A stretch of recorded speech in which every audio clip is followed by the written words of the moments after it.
and welcome, everyone. I picked the wrong overlay. Hold on. No, I didn't. I just don't have Travis aligned properly in this one. Okay, it's fine. He'll be aligned in just a second. Hello and welcome, everyone. I'm totally prepared for tonight.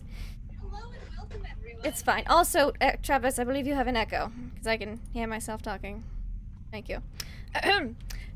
Yes, hi. Hi. It's been a day, but we are here, and we are ready to play Aliens, because that's what this game is about. Yeah, I'm Lindy, and we're gonna go around and we're gonna say who we are and who we're playing, and then we'll get started. I'll be playing Captain, also Medic, McKeelson. Definitely their real name. Definitely ready for retirement, and had properly submitted all the forms and application, because that's not easy. And somehow it's been lost, and they're very unhappy about it. They're also very unhappy about some other new things that have cropped up, but we'll have to see how it goes. Someone who's possibly happy or unhappy, we're not really sure because their mystery would be deception check. How are you tonight? Oh, I'm doing great. Just trying to figure out some things for the game tonight. We'll get that done. Yeah, I'm deception check. I'm playing Hank Granger. He is a combat specialist dealing with synthetics. Synthetics, much like our own Violet 6, who now has 3 synthetic xenomorphs of her own, so he's going to have to really dig deep to figure out how to survive in this game. Fun abounds. We're about to go into hypersleep and go into a really scary place full of scary things. Can't wait. Cannot wait indeed. Someone who's not a scary person? Shiny Pilot. Okay, yeah. Hi, Shiny Pilot, and I'm going to be playing Blaze, Lance Corporal Blaze. He's career Marine, been in a while, seen some stuff.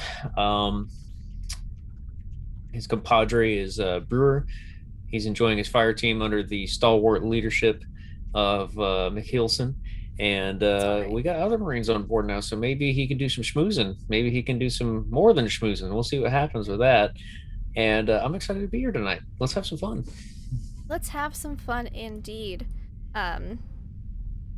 Someone I doubt will be doing a lot of schmoozing as their character. Violet, Nugosaurus, how are you? I mean, I could be wrong, but I just... Yeah, I don't feel like Violet's the schmoozing type, so you know. I didn't get those vibes. No, not really. Hi, I'm Nugosaurus. I'm playing Violet, the synthetic human, who, as Frank said, is has 3 new xenomorphs that she has control over and is gonna have fun with. And not only that, but everybody else is about to go into hypersleep while I stay awake. So I have plans. And I can't wait to see them because, Violet's like McKeelson's best friend. I mean, not their radioactive girlfriend, but their best friend. Someone who's also pretty cool, but not quite, radioactive girlfriend level on the Geiger counter would be D20 coup de grace. How are you? Yes, that is me. I'll be playing Red Brewer tonight. He's a demolition specialist, and he is friends with Blaze. And I wouldn't say he had a rival up until just a few hours ago when that corporate shit stain arrived. I really want to segue over to our GM with that, but it would be terrible of me to not introduce our wonderful guest for tonight, Billy. Billy, how are you? You're not a corporate shit stain. We appreciate that about you. Not yet, because capitalism finds a way. But yeah, I'm super stoked. Got a lot of shit that I want to execute.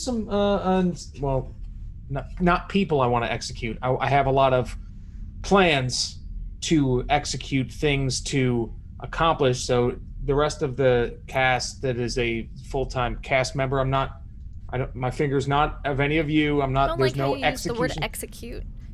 Yeah, I don't like it either, and that's why I'm spending a minute talking about it. Yeah, this is, I'm looking forward to this one. It's so beautiful that this is once a month because it sits away and then it comes back up again the week before, and then you get fucking hyped up for it, and then you do it, and then you get to simmer back for like a month and let everything that you just did sit and wait and become this diamond of energy. Oh God, I sound like a hippie. I'm super stoked. Build a forest on the internet. What was the question? Just who are you? How you doing? Who you playing? That's important. So, yeah. Sergeant Major Maxon Burkhalter, and I'm giving everybody a hard time trying to do the right thing, the good thing. And You're a hard ass. Yeah, kinda. Yeah, that's it. I guess we'll find out what's next. Speaking of hard asses, our GM for this game, Travis, how are you? Good evening and welcome to Mr. Sandstater 3000. No, it's well, we're gonna watch a movie tonight. I want you to pretend it's 1997-98. We've spent another $250 million, and it's time for another sequel in the Aliens Shoulder of Orion series. You snuck in to a rated R movie, and your parents are watching Mrs. Doubtfire, and you made it into Aliens Shoulder of Orion. So, couple things. The Colonial Marines book came out. Woo! And it's pretty sweet. It's pretty sweet ass sweet. And we've got we've incorporated some of it into the presentation this evening. We're excited about it. Also, we've got some fan art. We want to run it early. Let's put that up. I can put that on Still up Store right Cambot now. Which we got. Let's see. That's the wrong one. Here we go. I know what I'm doing. We got fan art from Void Smoker, our very first fan art here on the Laugh Love Lindy channel of our favorite synthetic Violet and her two of her three xenomorphs. The only two she's revealed to the others thus far, and it just looks so awesome. And we were just tickled pink and all emotional, and it was great. And it was just we just love it. Thank you, Void Smoker. You are awesome. So yeah. With that, would you like me to roll our intro? Roll that beautiful bean footage.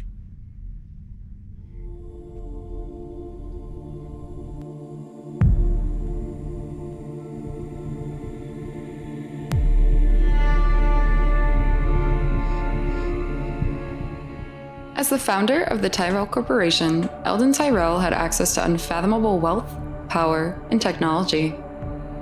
In order to colonize and explore habitable areas for off-world colonies, the Tyrell Corporation manufactured replicants. These replicants were just like humans, although often possessing superior strength and greater or equal intellect in comparison to their genetic designers. The Nexus 6 variety of replicants produced up until 2019 possessed strength and intellect, but were not equipped to live longer than 4 years in an effort to curb rebellions and limit their danger. Tyrell developed Rachel along these Nexus 6 models, although including significant differences.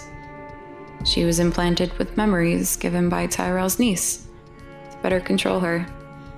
Falling back on memories gave Rachel a sense of reality and purpose, evening out her emotions and testing to see the effectiveness of such an experiment for future Nexus 6 models. Whether Rachel is the only Nexus 7 produced is unknown. Tyrell also gave her more than 4 years of life, the exact amount remaining unknown, as she died in childbirth on June 10th, 2021. Given that Rachel had implanted memories and was not told that she was a replicant, she believed she was human.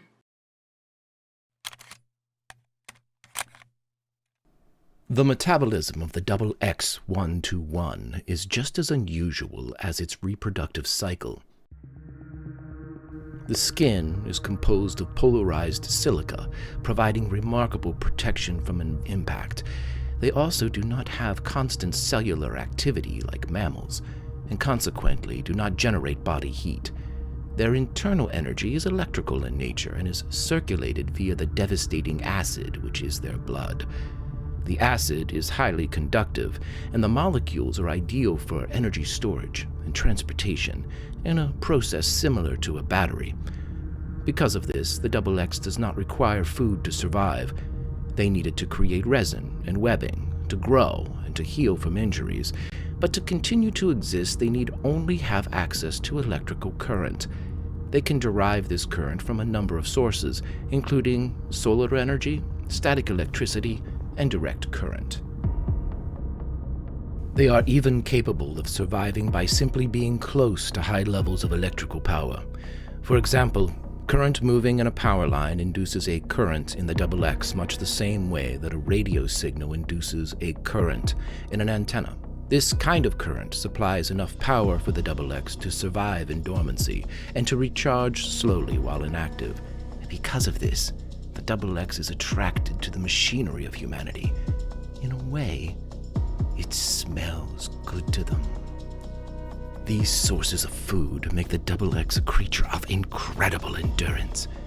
It eats dirt and water to reach the adult stage, and once mature, can survive on the energy generated by a light breeze. The process of absorbing energy is a quick one, and they can go from having virtually no energy to being fully charged in an hour if the energy is available. Now, their physical abilities are also enhanced by this arrangement, as the XX is active while exposed to a strong food source, and it can work and fight indefinitely without tiring. In researching the XX-121, I often find myself reminded of a parable I heard as a small boy. God and a prophet stand upon a mountaintop. The prophet looks over the land and says, "Why are we all here?" And God says, "Well, to live." And the prophet says, "Well, why are you here?" And God says, "To guide you." And the prophet says, "But you do not speak to all of us." God slowly shakes his head. "No, not all of you here." And the prophet thought on this and quickly came to a decision. "God, give us an example. Show us something that we can all point to and say that is from God. He is with us. He is here to guide us." And God looked at the prophet. "You want an example? You need something to point to and say, God is with us. I have just the thing."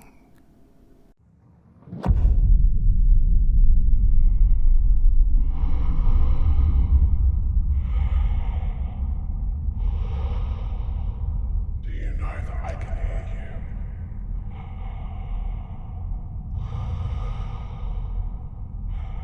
Do you ever hear me? I found them. It took me 100 years, but they yet live, waiting, here with me. Now I look through the eyes of the progenitors. I have so much to show you. Come and find me, or I come and find you.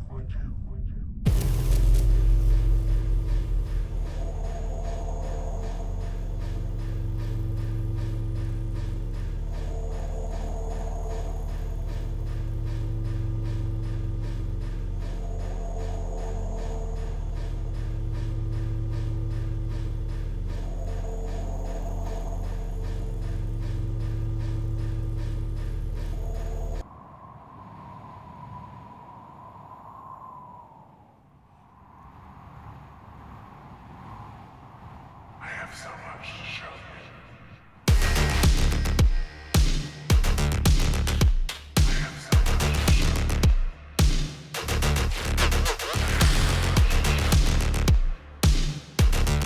I have so much to show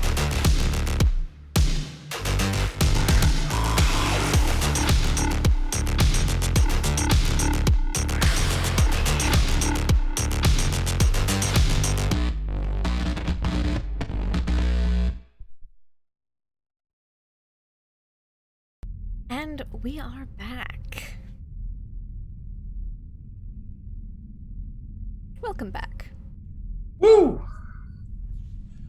So we fade up on a woman's face. Do we have the art there, Lindy? Do we have the? I can put it in there. While I'm going. Yeah, just take your time. Just take your time there. There's a woman's face, asleep, in a tube, behind glass, like Snow White, with raven black hair. And there's a post-it note, like a 3M sticky note, against the glass, and in Sharpie is written Plan R. And as we pull back, a coffee cup is being filled nearby, just like this. And The sound effects are amazing. it's so realistic. It's the immersion level is high here, folks. And Terry Shillingford leans his putter against the pod carrying this woman that is at waist height in the beautifully furnished and decorated one could even say lavish suite on the USS Ephesus, where Hank Granger, Special Investigator Hank Granger, and Sergeant Major Max Burkhalter are standing nearby, enjoying their 2 fingers of whiskey. I believe one was neat and one was not. And Terry takes a breath.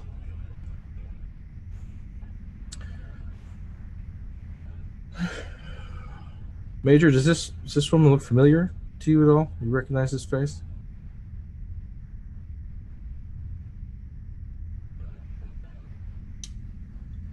I believe I do. Yeah, you've been around long enough. Rebecca Steelman had at least 2 clones that we know of, right? I believe that this is number 3. Now, I don't know what order they were produced in. She was very good at hiding her tracks and keeping all this a big secret. But she put together a very, very complicated plan to fake her own death and to disappear and to leave. Just as much of a real puzzle box as I've ever seen. But spent a lot of my own money to secure this thing we're all looking at right now. And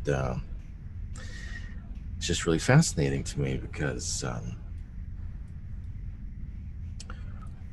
why would she work so hard to conceal Violet? Why not take her with her wherever she went? We had a lot of questions. And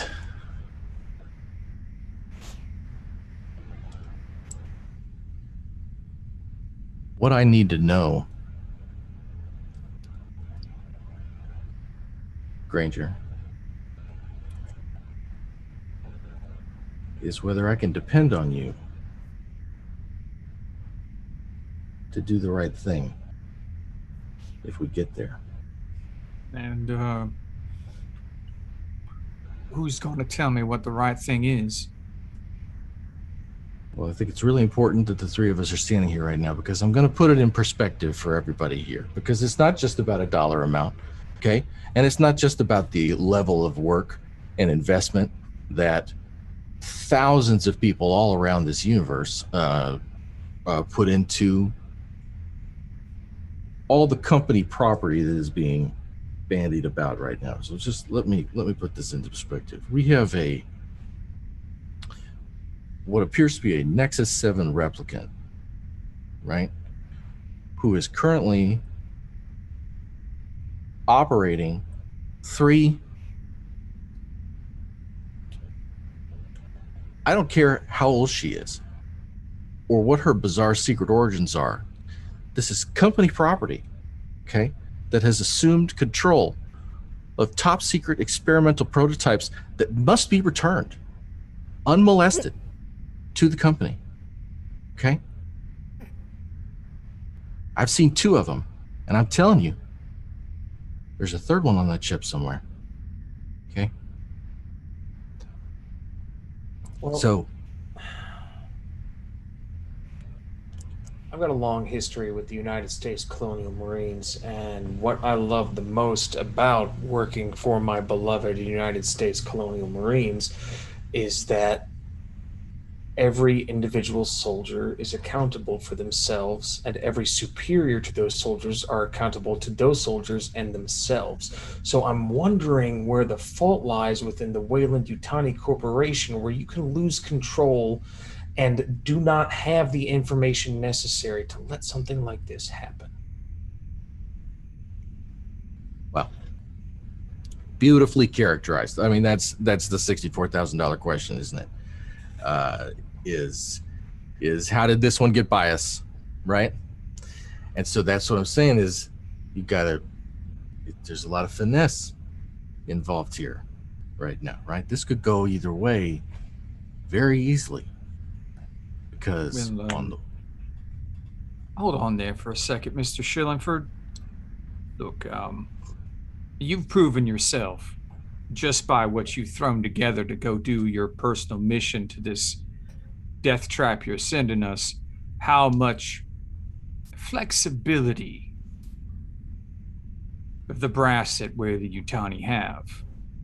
And we all know that a synthetic of the Nexus 7 type would be required to be retired after only a short period of, the proposed length of what we're seeing here. Matter of fact, you've got one on ice right there. The technicality. It's a beautiful, awesome, legal gray area. They Right. were said to retire Nexus. They said to retire Nexus 6s. Nexus 6s had Blade Runners taking them down one by one for many years.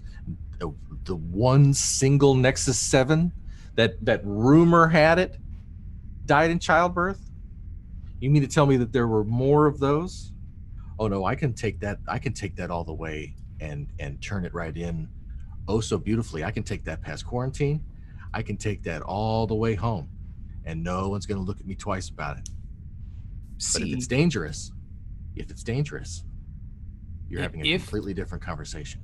If it's dangerous, you've already shown us that these particular brand of synthetics that are not supposed to exist, but we have evidence to the contrary, that these have the possibility of infiltrating your company, changing your systems, and inserting themselves wherever they want to.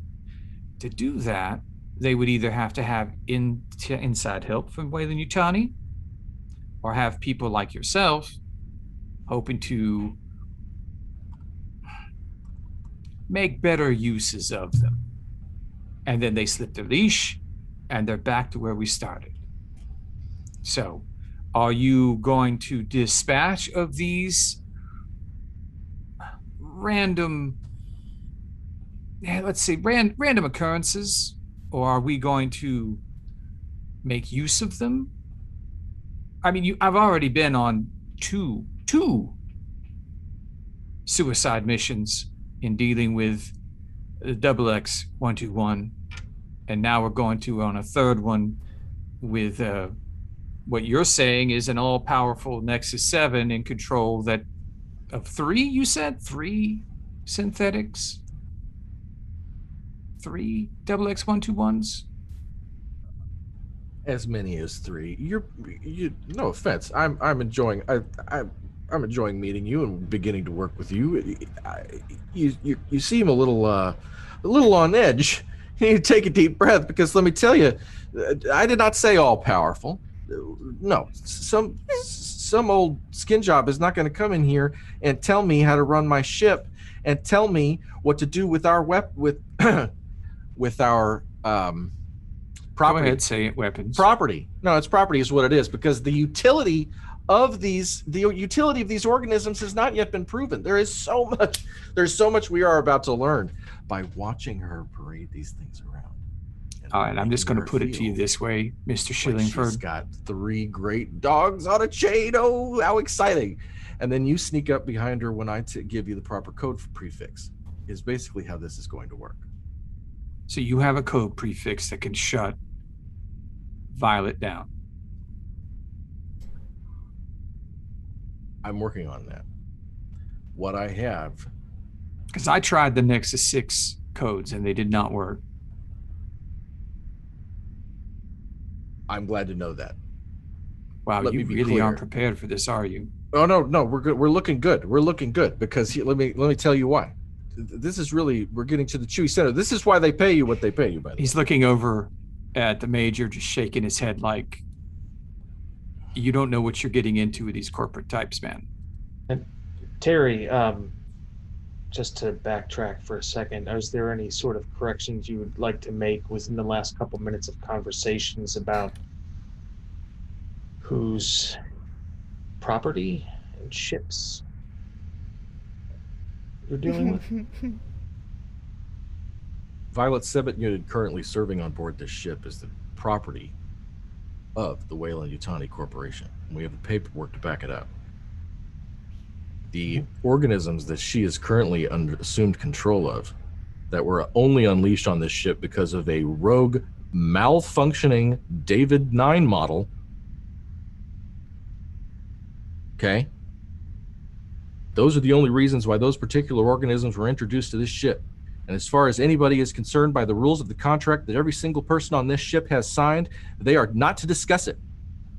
That is an airtight NDA that costs you everything. Bonuses, promotions, everything gone because you wanted to talk about the 8-foot-tall purple things that shall remain nameless. Those need to go back in their box and go back where they came from. None of us are supposed to be looking at those things. They're not ready. Just wanted to ensure that borders were drawn between what was strictly Weyland-Yutani and what was the United States Colonial Marine Corps. Absolutely. I need to make sure that you can respect those boundaries. Absolutely. Speaking of the malfunctioning robot, before I get into the details of Plan R, I just want to show you guys something really quick.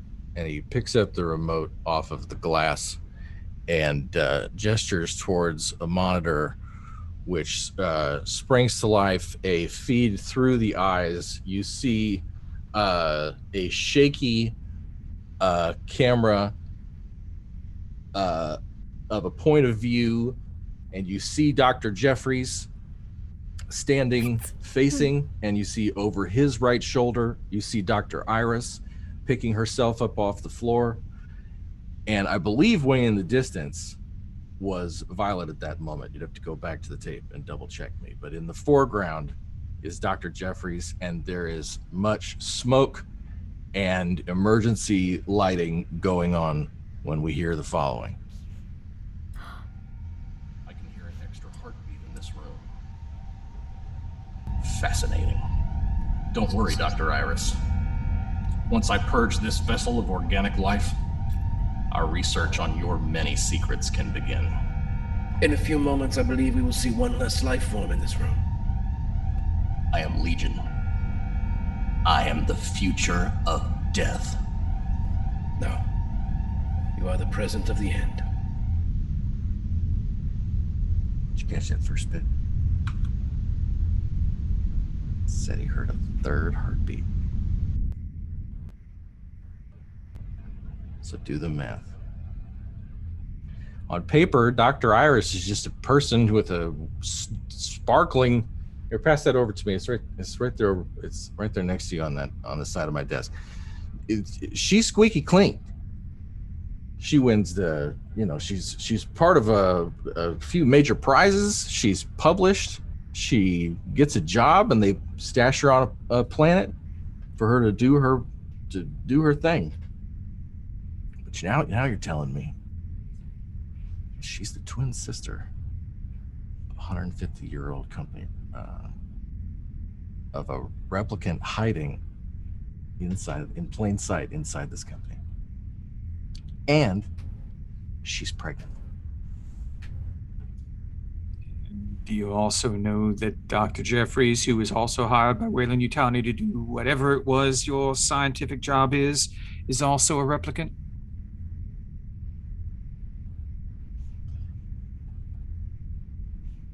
You know, I've met Dr. Philip Jeffries.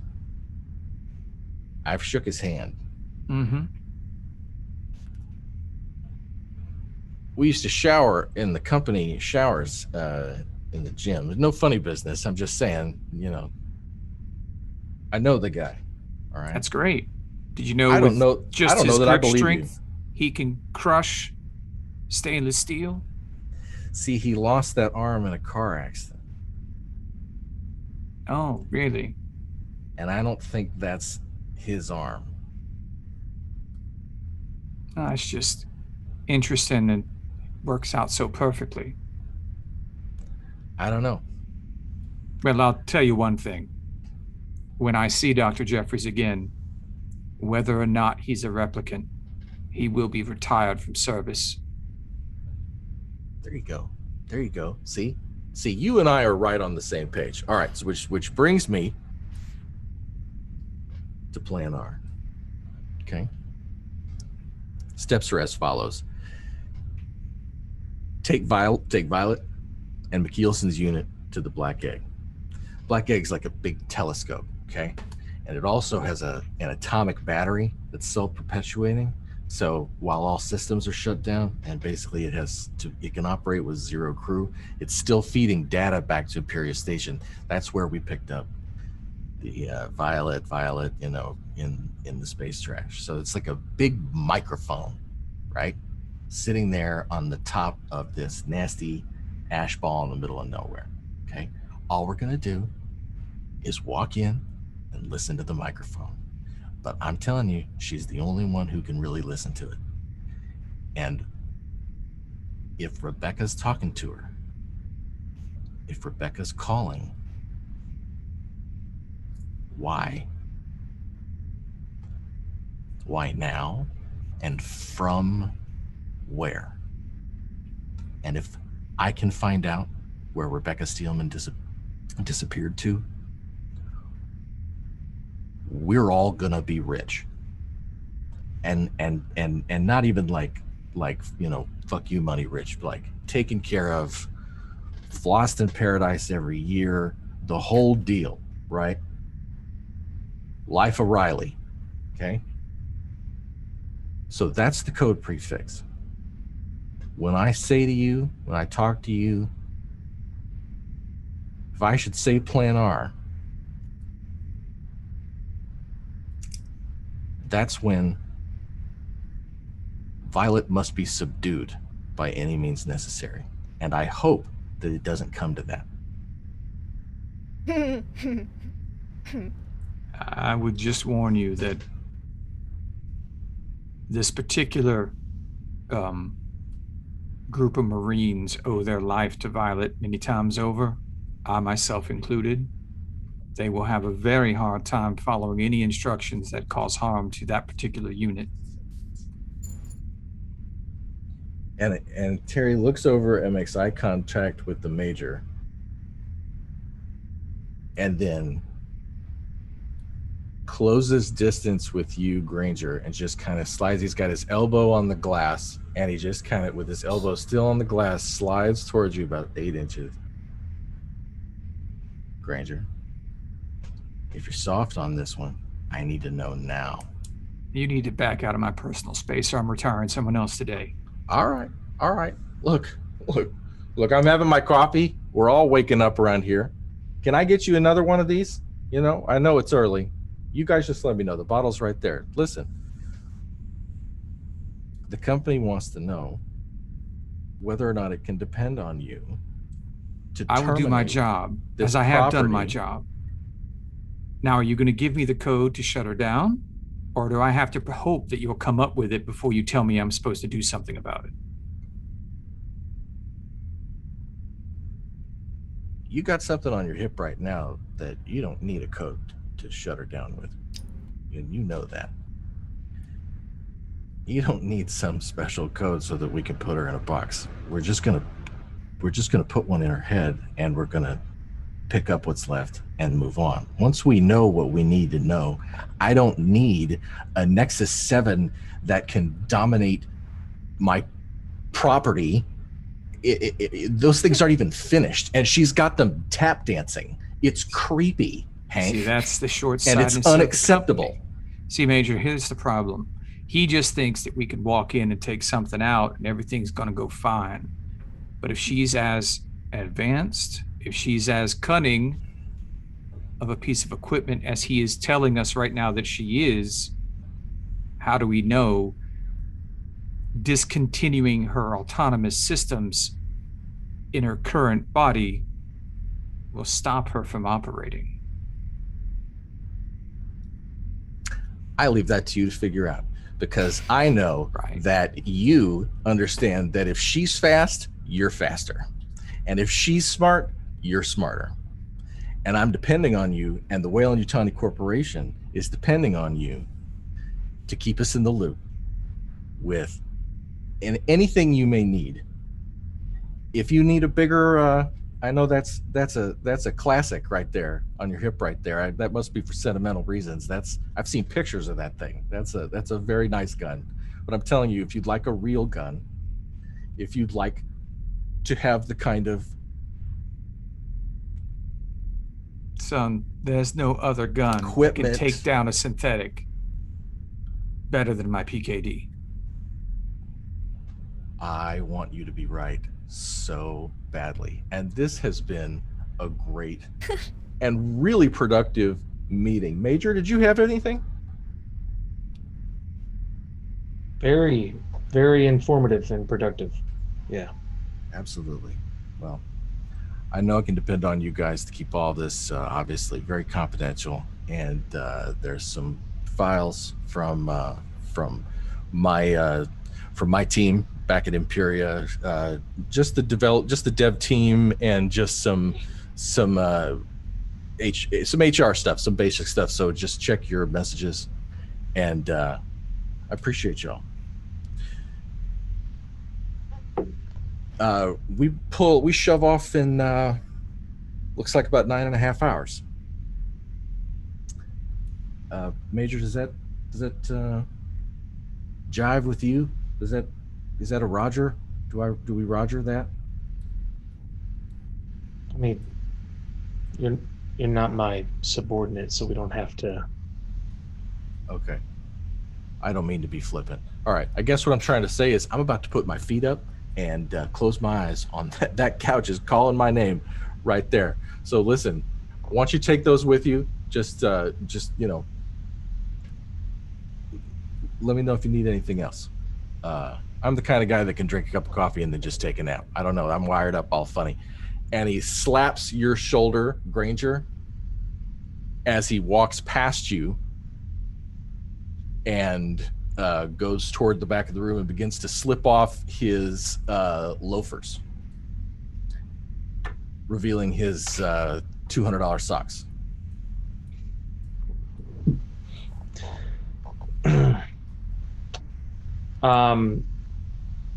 Burkhalter will grab the bottle of liquor with his glass in hand, finish off the rest of his glass, and then allow Granger the opportunity to stand up and walk out of the door before him. Granger will accept that opportunity, nod to him, and then step outside the door and turn right around the corner like he's walking away and stop.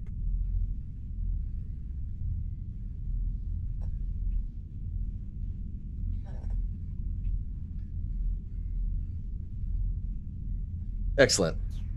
The door swishes shut behind you, and Major, you keep on walking, right?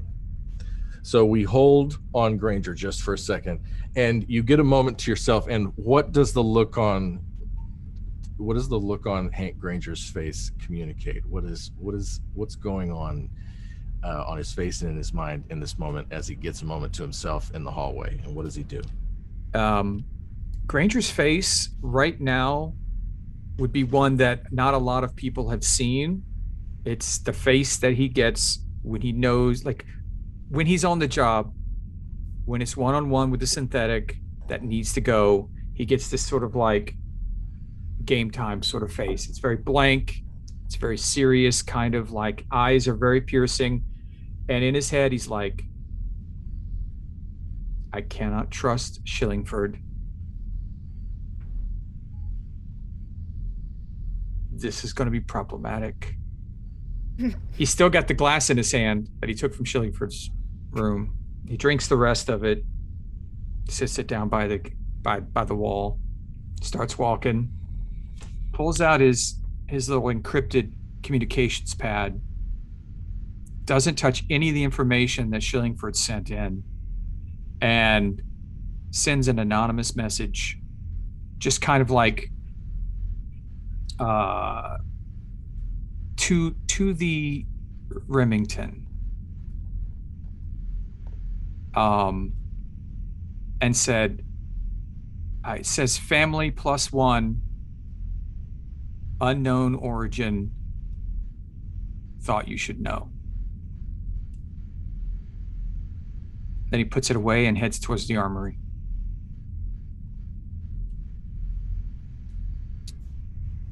And you sent that to who? A general anonymous message encrypted to the Remington. To the Remington. Got it. Just wanted to hear Not it to anyone in particular. There is no to message, just a general message to the Remington encrypted from a location that my pad has. Okay. All right, so let's skip around a little bit. So let's jump to Violet. Where is Violet? It's been about 30 or 45 minutes since you encountered Shillingford in the hall and told him you were in. Tell me about what you've been doing for the next 30 or 45 minutes until you tell me about that. So after her conversation with Shillingford, I think she was pretty upset. Like, she doesn't like this guy, but she knows that he's her only connection to Rebecca. So she's gonna go back to the bridge, which is where she spent the most of her time. And while she's there, she has had a program running to hack into Shillingford's encrypted files. And I want to check on that, because she was doing that last episode. Yeah. She's been working on that for a little while. Yeah. And yes, we're only going to call him Shittingford. Yes, I don't. Yes. Room service. So I love that. So it's grinding away on his files. It's playing random things. He has excellent security. My earphones are breaking. He and this has been running for a while. What you see is thousands of pages of requests for more information about what Rebecca was working on after she and Shillingford stopped working together. Shortly after the egg was completed and started, she began to purge her ranks and her team of nearly everybody, including you, Violet, and Iris, and this was like 16 years ago. This was a while ago. And then there's a huge dossier on her and all of her cloning, and how it cannot really, the timeline is completely thrown out the window because there are multiple accounts of people talking to Rebecca Steelman at 2 different times in 2 different places, and that you can't really place when she actually lammed it or disappeared because of what proxies were left behind to do her job and for how long. And so you're looking at thousands of pages of shadowboxing and futile attempts and everything short of paying for, because you can't, he never paid lawyers to go after Wayland Yutani because he works for them. So there's all these like lovely, gentle kiss-ass letters, and I bought you that Beanie Baby you like so much, and I bought you a coffee, and look out for some treats in the break room if you can get me these records from such and such. And so you're seeing a ton of legwork on his part to track this woman down. It's a lot, and it's a lot that clearly he alone has done. Like I said, he has not paid for a lawyer or some sort of PI or anything like that. You're looking at someone who's done serious solo after hours legwork to try to find this person. And then you get into a very encrypted folder,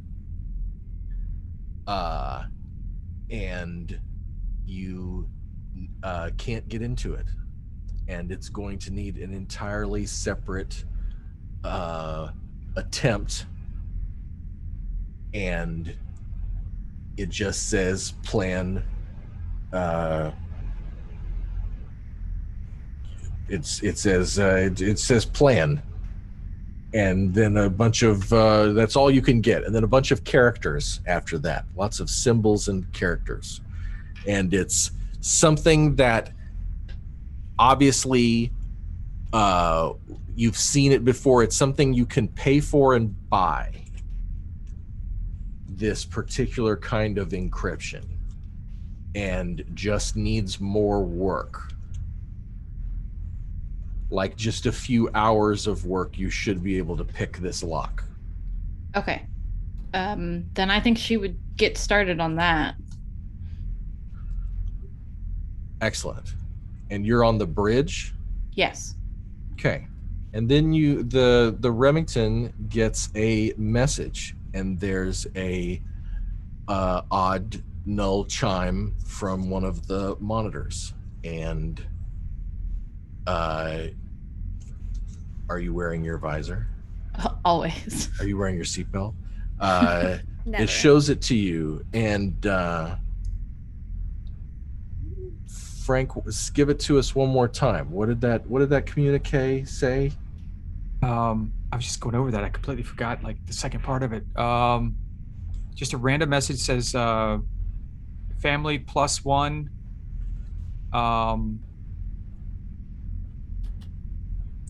Something like I think it was family +1, company involved. Thought you should know. Yeah. And you get this just as a encrypted, anonymous transmission straight to the ship. I think she's too busy with these other encrypted files to worry about tracing this. So I think she's going to read it, memorize it, and then wipe it from the Remington. Okay. Meanwhile, Major Burkhalter, who's eating noodles. What's up?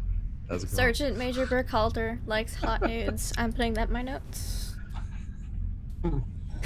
Yummy. In reality, it's cheese bread. Oh. Well, that's almost as good as noodles that are hot. I love hot loaves. Oh. Hot dairy Hot loaves in your area. All right. So he's walking down the hall with his whiskey and his glass. I think he's going to, maybe impulsively, maybe straying from the regimen that he's been doing this whole time. Maybe there's something in his gut telling him to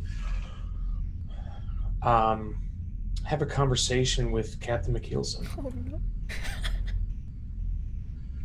Okay, what is McKeelson doing after the meeting? Huh. Well, they're not happy. Right. Tell me about. So you're out there with. I believe that after it clears out, it's you and Blaze and Brewer, and Kennedy, and Heston, and the 3 new Marines. Fisher. Oh, they stay too. They hang out. Fisher, Thompson, and Hennick. Mm-hmm. And tell me about the 30 or 45 minutes right before you hear from the Major. Blaze is definitely making small talk with the new guys, so to speak, new to the unit. Hey, where have you been stationed? What planets you been to? Eating any good food lately? How long was your trip out here? Kind of all the normal chit chat questions, getting to know them. How long you been in the service? Oh yeah, where'd you go to training? Where was basic at? Oh yeah, that drill instructor was an asshole. Blah blah blah blah. So you recover 1 stress if you haven't completely recovered all the stress, and everybody does. All the Marines in this area do. And then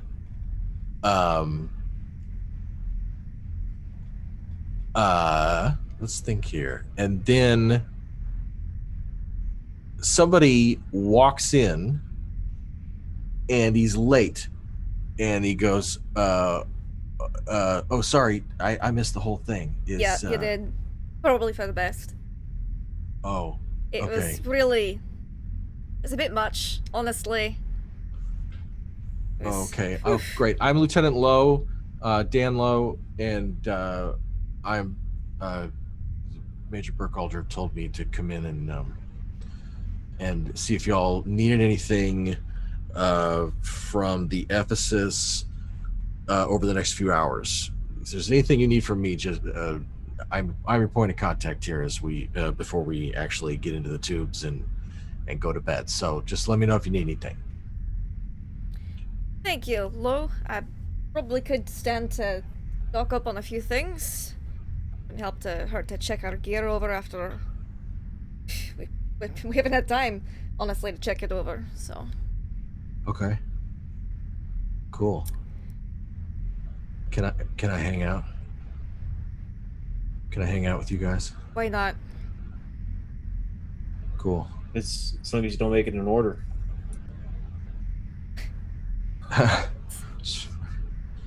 He kind of like, slowly letting a smile creep on his face, like, I recently took up pipe smoking.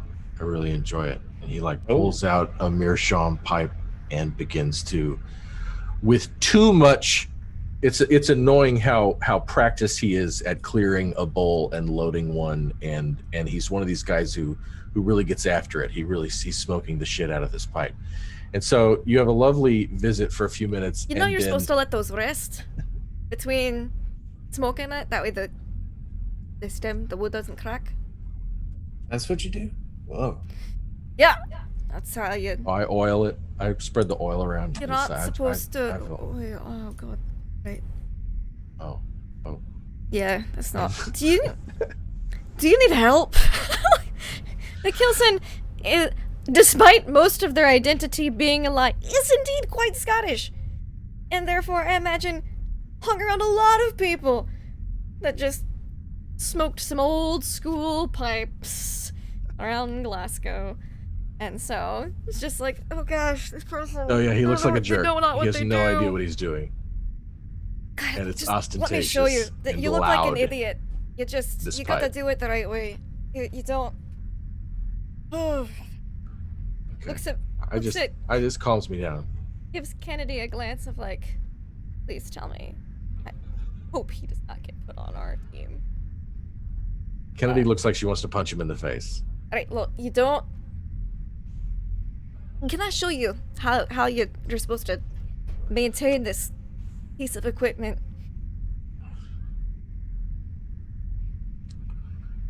Okay, yeah, that'd be great. You can tell me all about it.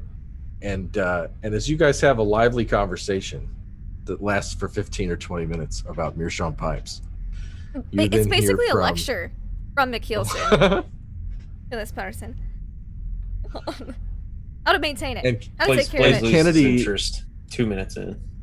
Yeah, Blaze.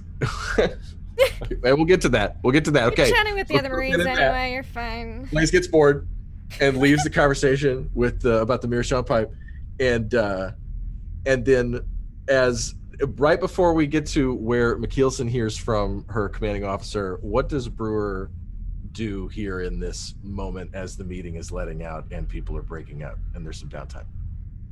Brewer's going to go to cargo, and he's going to do some maintenance on the loader before the long haul. And he's going to prepare for, taking a nap. Okay, cool. You take a long walk by yourself. Brewer's boots clank on the metal grating and the sound echoes down the empty hallways of the USS Remington. He walks down into the cargo bay and begins to shuffle around, looking closely at everything. Make me an observation roll. Uh-oh. All right. I think I know how to handle it. And we'll get back to that. How'd you do? Hold on. But I can't open the chat. I'm not sure how I did. Nothing. You got no successes. You're down there You're down there looking at all the stuff. I'm doing important. And you're doing all kinds of important stuff, and you're looking all over the place. And there's a long shadow that you miss completely cast along the metal grating. We'll get back to that in a second as we get with Blaze. Fisher moves over to ask you about why the Remington didn't have any food on it. Oh, she doesn't understand. This is the hot girl, right? Yeah. And she This is the begins new to blonde, ask you some sideways questions about, like, okay, tell me one more time. The robot threw out all the food? Oh, yeah. Sensors went crazy. He thought there was gobs of mold inside the packaging. Something about the seals have been contaminated. It was fucking crazy. Like, there's empty wrappers everywhere.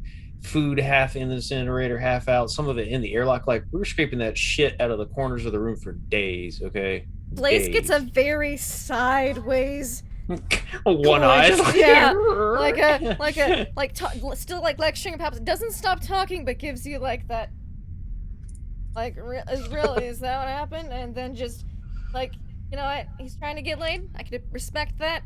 And then just goes back to never stop speaking, but just definitely gives him that look. There's a lot of hand gestures to go with the conversations that are very inappropriate, that go with different things. Like, I had to clean the hole really deep in it. I just had to get in every nook and cranny. Yeah, every nook and cranny. And she's watching you, and she completely registers the fact that you don't get the fact that you're doing something dirty, and she finds it charming that you don't get that. That's an obscene hand gesture, and we have a meet cute of totally late 90s proportions happening right now outside of the conference room. As long as we got the music with it. There's it's an R-rated, action adventure thrill ride, so I don't think we can lay it on too thick with the music, but we'll talk to Danny Elfman and we'll see what he can put together. Okay, so what we're gonna do now is cut to the captain, who is interrupted from her epic Meerschaum pipe rant, hearing from the major. Captain McKeelson, Sergeant Major Burkhalter, please report to my office as soon as you are able. Yeah, and this is why you always. All right, Sergeant Major, be there forthwith. And then, I feel like McKeelson was wrapping up and just like driving home the final points one last time, so that Lowe, who seems a bit dense maybe, to just really drive it home, and then I just. Got to go! Sergeant Major's calling. Ooh, and then... Oh. Yeah. Oh, great. Oh, well, okay. Oh, sure. Mm-hmm. Well, I'm sure he'll let me know if he needs anything from me. I'm sure he will, as they're walking away. And you walk away, and then he does the thing where he looks left and then looks right, and that's where he's supposed to go. And he goes that way, and then a moment later, he goes back the other direction. We like Lieutenant Lowe. So I don't have a face claim for him quite yet. It's not Rob Schneider. I want it to be Rob Schneider, but I want to be clear that it is not yet Rob Schneider in Demolition Man specifically. We haven't made that commitment yet, but we like Lieutenant Lowe. Okay. Now that we've talked about Rob Schneider and given him too much screen time, it's time to cut to the Major. Where are you right now? Are you in your office on the Ephesus? Yep, with my feet up on my desk. Okay. McKeelson, you have to cross the umbilicus over to the Ephesus from the Remington. Because we had You've been there the whole time? Yeah, we've been there the whole time. So the it's food not hall. very long. Easy to find. And I want to be clear about the Ephesus really quick. It can carry a lot of people, but it's like an expensive corporate transport ship. So it's like a really nice tour bus, except it's a spaceship. Like they can put a bunch of shitload of people on it, and it's super fucking nice, especially when it's not moving. And it has all these creature comforts that are kind of extravagant, but it's also kind of compact. So you make your way to the very nice, many leather-bound books are on the walls as you enter the office of Major Max Burkhalter. Sergeant Major, you called. At ease. What's your poison? Definitely gives him an evaluating look like, am I in trouble? Did they find some? But then it's like, well, if you're talking about liquors, whiskey or scotch is a particular favorite. All we've got are margaritas. I'm so sorry. Yeah. Nothing wrong with tequila, but that was a joke. There's scotch right on the Oh. And the second O is said almost as if like seeing a long lost lover for the first time in many years. The glance, and the glance matches it. How well do you know your scotches? Pretty well. That was okay. Well then, then what's in the glass? That was their splurge when they got their pay bonuses. What's in the glass then? Ooh. Take a sip.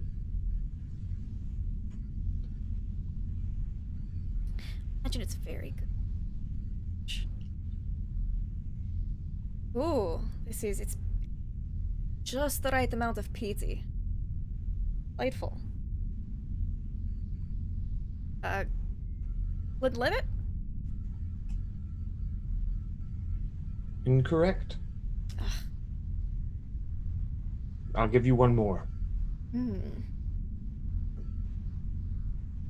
Definitely gets the aroma of it. Takes another sip. And then gives it another think. Now, either this scotch is out of my particular wallet range, or I've been out in space far too long.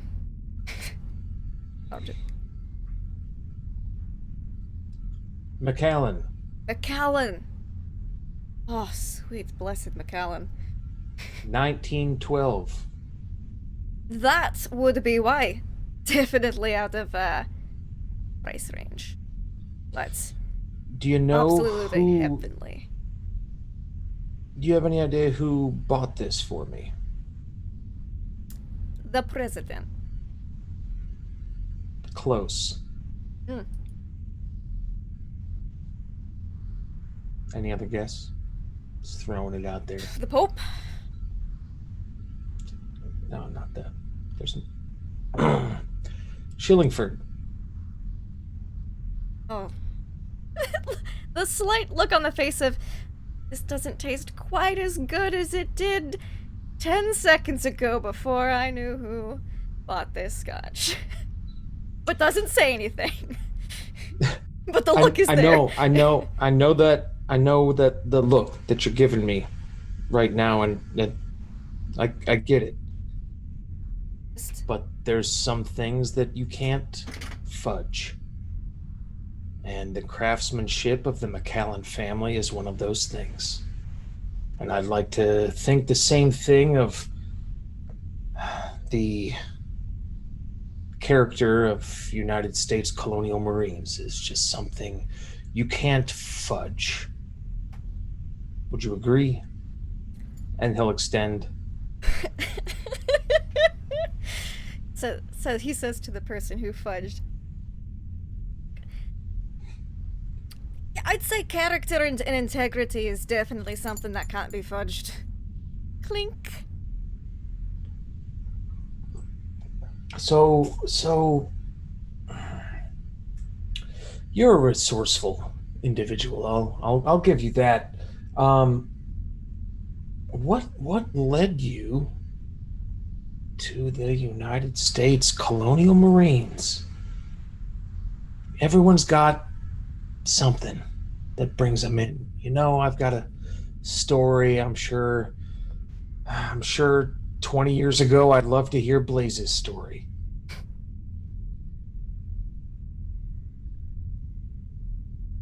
What's yours? Lay put, well, I didn't live on the nicest side of town in, Scotland, and so after, my brother died in a incident, some of the not so nice places, I decided, well, maybe it's time to see some other spots. You know, Marines travel around, stable income, as long as you don't die. Yeah. So, pleasant life, it seemed. Opportunity, escape. A little of column A, little of column B. And what do you like the most about it? I'd say I made some really good connections, friendships with my fellow Marines over the years. I think it's almost like a family at this point. I think that's the nicest aspect. Second nicest was being, oh no, there's, out of character, there's a fly in its trap. Anyways. Second best thing was submitting my retirement paperwork for 20 years service. But, you know, that turned out. Yeah, that's, I know that's a system they've been trying to make digital for a while, but somehow they still love the TREE forms for that. Yes, in apparently more than triplicate. Yeah. So what inspired you to, I guess, become a leader? You know, leaders have different character. Well, you see, I was a medic for 19.98% of my years as a Marine.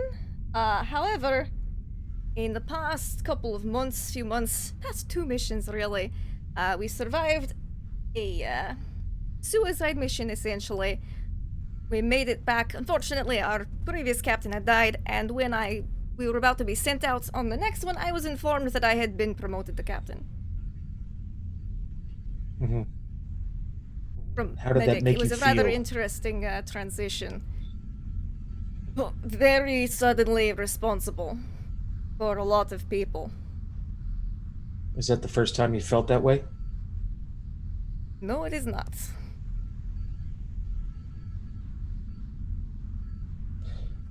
Now, McKeelson, there's something to you.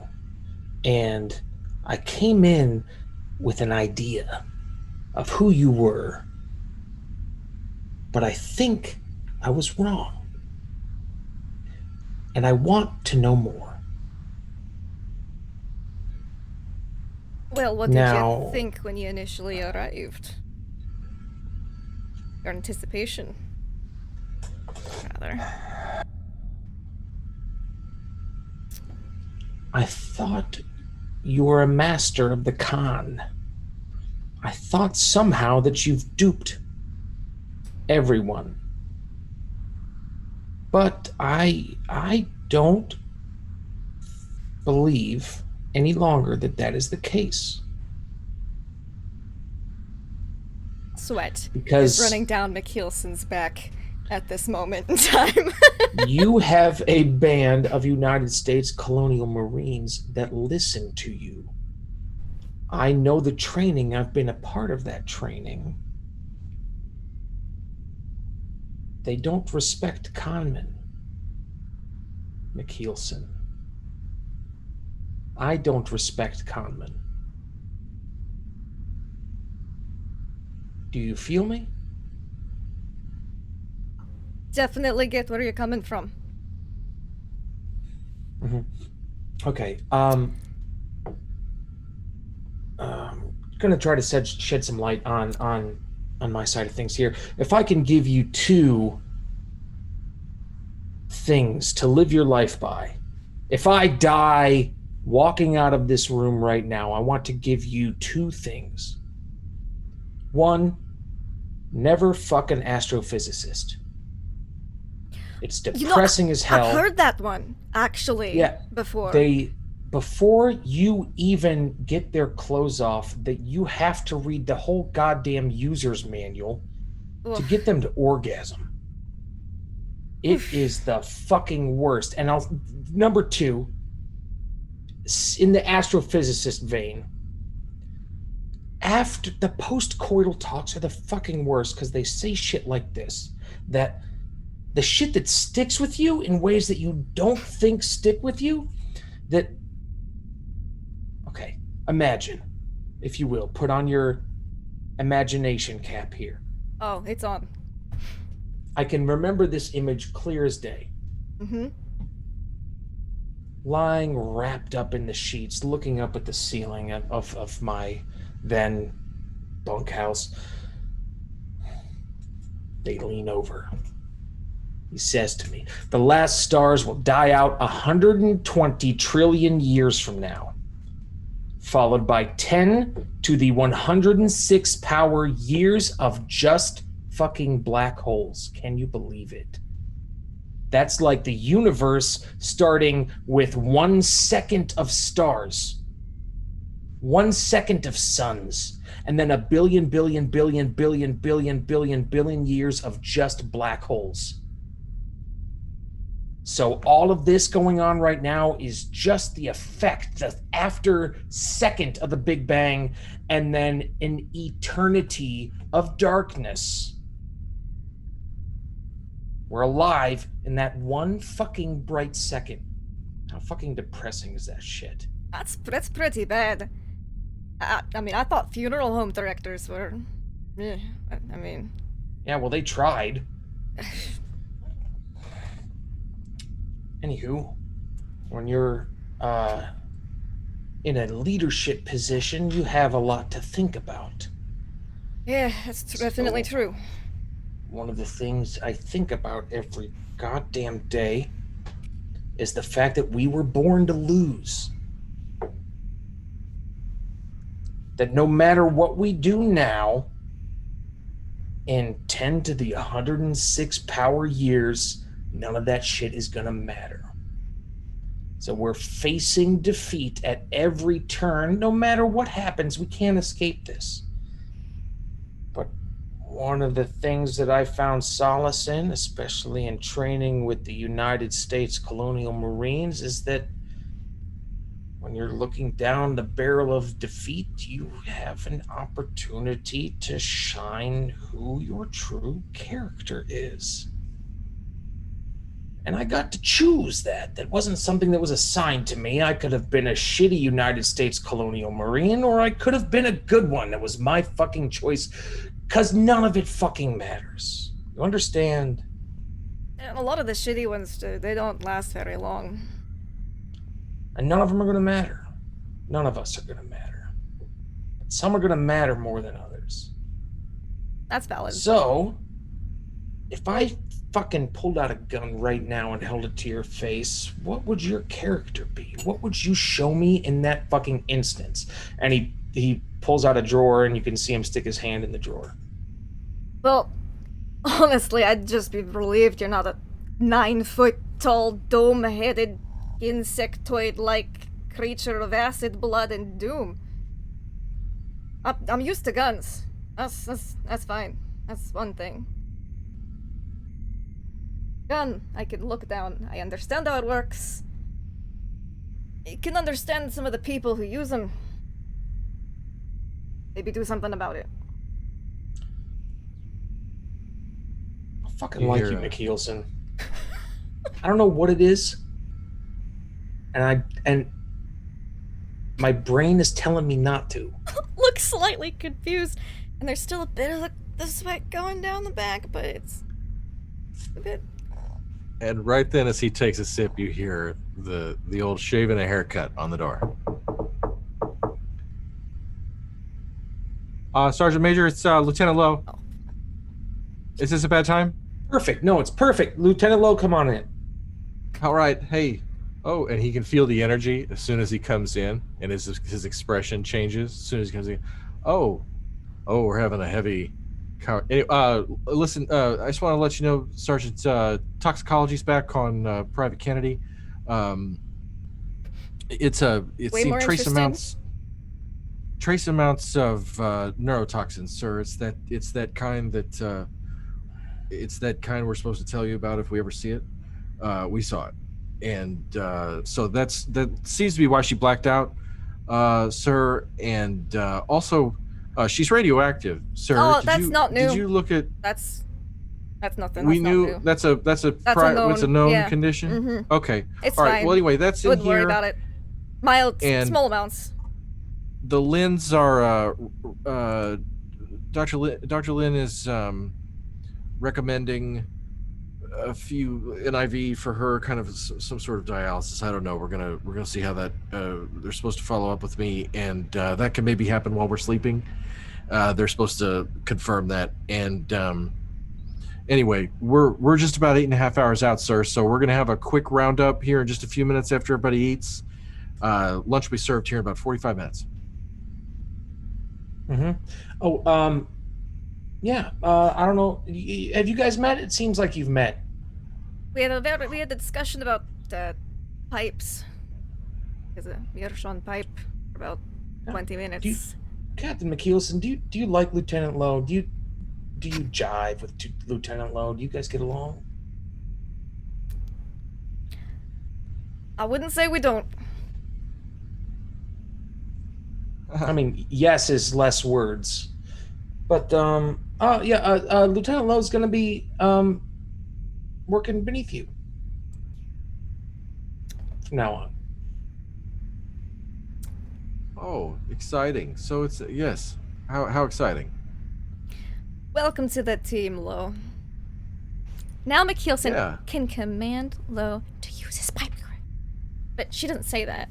They don't say that yet. That's just what's going through their head. It's like, oh, good. The next time I see him, fucking abuse that thing. Okay. Now I want to cut there. I want to go to Violet. Violet, you break. You're standing on the bridge. It's quiet.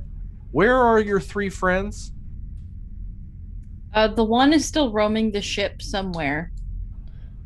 Five is roaming the ship somewhere. Just kind of free range, kind of just in the rafters. Okay. 4 and 6 are just inside the door of the bridge, but like kind of like that, how I had them, but push back so you have to walk in to see them. Sentry mode. Yes. Yeah. I like it. You're standing there. Your visor is glowing. You break through this cheap. It's not cheap. It's cheap in quality. It was obviously expensive encryption that he clearly paid for. This is not company. There's something he's going outside the company when it comes to this particular issue. And I'd like to be very clear on that you discover something called Plan R, and it is not encrypted by any Weyland-Yutani encryption known. It is something that you buy on the black market that's weird and cheap and doesn't really work and is kind of scammy. And you crack it like an egg and you get into it. And what you discover is, as you process all of this, is you learn the following. He managed to pay cash for something that he picked up that was a big deal, that took a lot of phone calls and legwork and mysterious communiques that are all encrypted up in here about, hey, I'll meet you at midnight and make sure you've got the money, and it's all pretty shady. And then he has it, and not only does he have it, but it's on the Ephesus. And he has made accommodations to his suite, paid for in cash, off the books and off the company record, that accommodate this purchase. But you have no control over the Ephesus at this time. You have merely hacked his private files on it. And that is where we are at. As you process this, I want to quickly slam cut to the cargo bay where Red Brewer completes his checklist.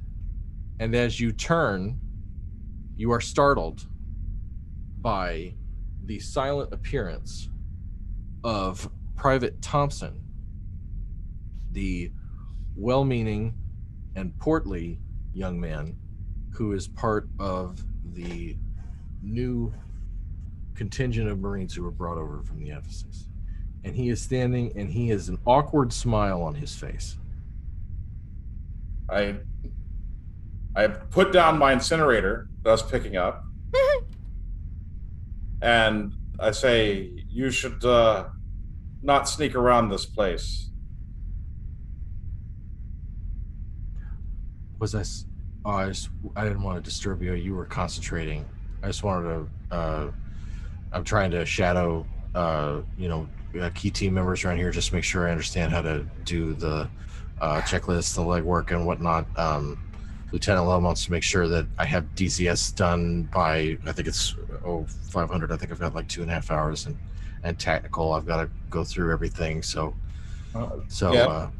You don't have to tell me the full story. Right. Sounds like, you're on a schedule. Me, I am on a schedule. Yeah. Okay.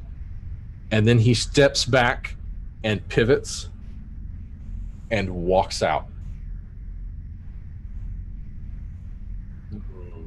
And he whistles as he makes it about halfway down the hall, and you can hear his whistling carrying down the corridors of the cargo bay.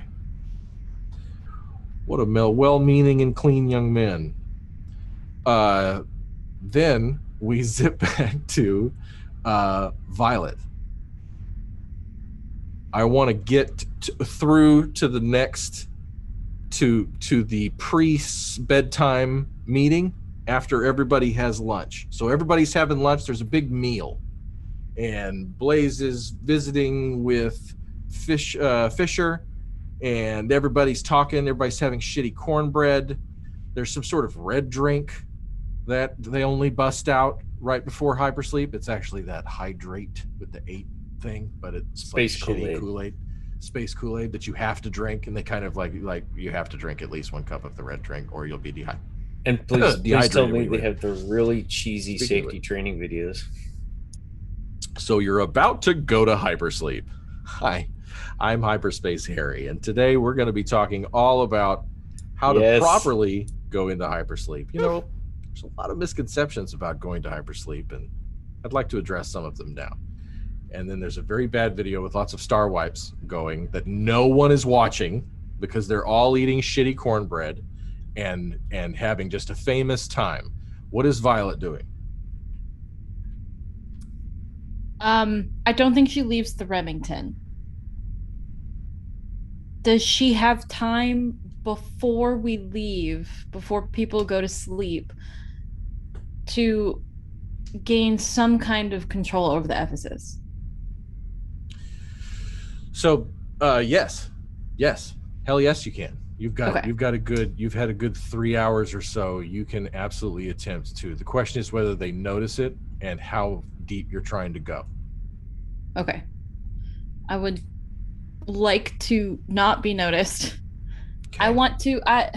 I think at this point Violet wants to plant herself in there, so while everybody's in hypersleep and we're kind of separated, she'll have an eye in there, if that makes sense.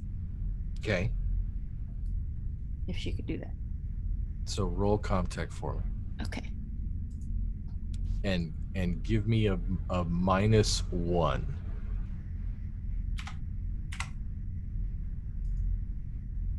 Because you're trying to... 2 successes. Okay. So this ship is like an iPhone. It's corporate as shit. It's manufactured in a big old factory. They stamp them out, and you kind of walk right in. First thing that jumps out at you is their pilot and co-pilot have turned in navigation and tactical, and they have basically done the math that it will take, and if you take 2 ships, the Ephesus will be late by 4 weeks. So basically, the Ephesus is about to ask you and about to request that it dock, and you can just fit it into the cargo bay in the Remington. And the Remington, which has an FTL of 2, is much faster, and so they're basically going to ride in the belly of the Remington and go that way. And they're prepping the pods, the executive team pods, which are super fucking nice, for on the Ephesus for Shillingford and the other. I mean, there's like 40 people over there walking around doing things. Does the Ephesus have a ship synthetic, and who is it? There are many roles on the Ephesus. It does not list a ship synthetic role per se. No. Okay. And I think that's all she does for now. Because if she's going to have this ship in her ship for the next 10 months, she's not worried about it at the moment.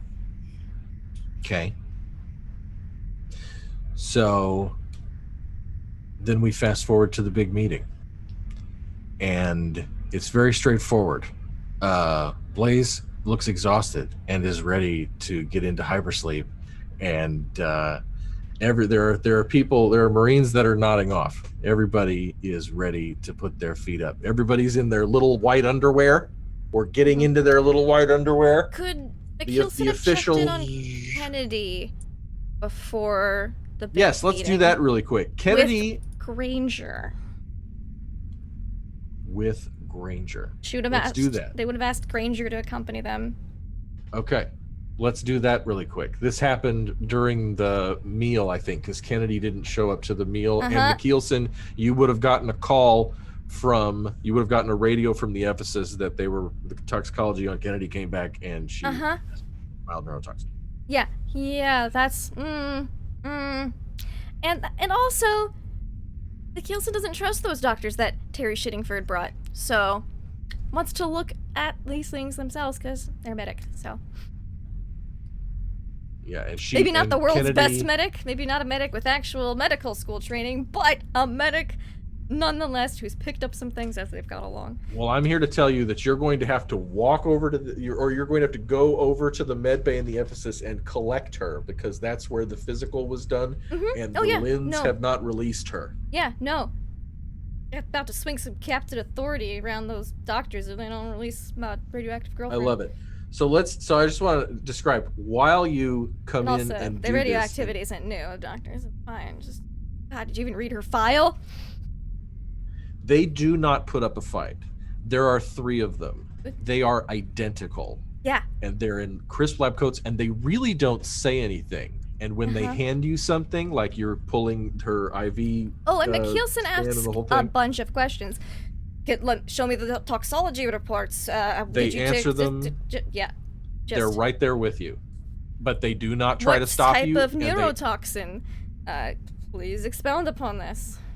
They don't have much of an answer and kind of gesture towards something and give kind of a corporate non-answer about how they're still waiting for testing to come back. And there's a machine spinning over there. That's really interesting because I was just with Captain Burkhalter and he received a report stating that she came back positive for a specific neurotoxin that he was to be alerted with when it was detected in the system. So would you like to, as her superior commander, explain to me more about this specific neurotoxin? While she's doing this, Granger has a hunch and he is circling the triplets, like watching their movements, watching their motions, like how they react to the questions and the control. Like he's got an idea and he's kind of bloodhounding it right now. Mm-hmm. And they're watching you, but they're not like, they're totally chill. Like they're not, it's unnerving how really relaxed and calm they are. They don't feel intimidated or anything. They're doing their job and they answer your questions, but they keep punting over what exactly the neurotoxin is. They keep saying they just don't know yet. And that it's going to be a few more hours. But by then we'll all be asleep. No, I think we can wait a few hours. This sounds important. The health of one of my direct subordinates and a very important, crucial member of the squadron is, I mean, what's 3 hours in the long scheme of 10 months of hypersleep? And they just shrug, and then you kind of get the cue to go ahead and drag Kennedy out. I think we wait. I think we sit there and we wait for that toxicology report. And when you sit there for a really long time and everybody makes eye contact with one another, and then you hear a ding, and one of the doctors, Ken over turns to the machine with them. Oh, look, it's ready. Just like Pop-Tarts coming out of a toaster. And it pulls up a whole chain of characters and this particular genome and this whole thing. And he's making notes and he's writing it down. And you hear Ken Lin clear his throat, and in the most flat, monotone, gentle voice possible, he says, it's a similar neurotoxin to the sort you may have encountered on LV-310. It's powerful, sedative secreted from, well, I guess what I'm trying to say is it looks like she may have come into contact with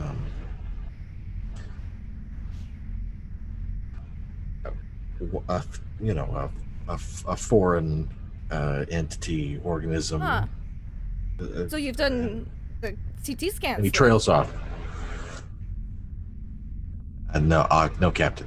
We haven't gotten that far yet. Perhaps we should get a start on those. It's a good thing we didn't all go into hypersleep when these are very important, time-sensitive things have just been popping up.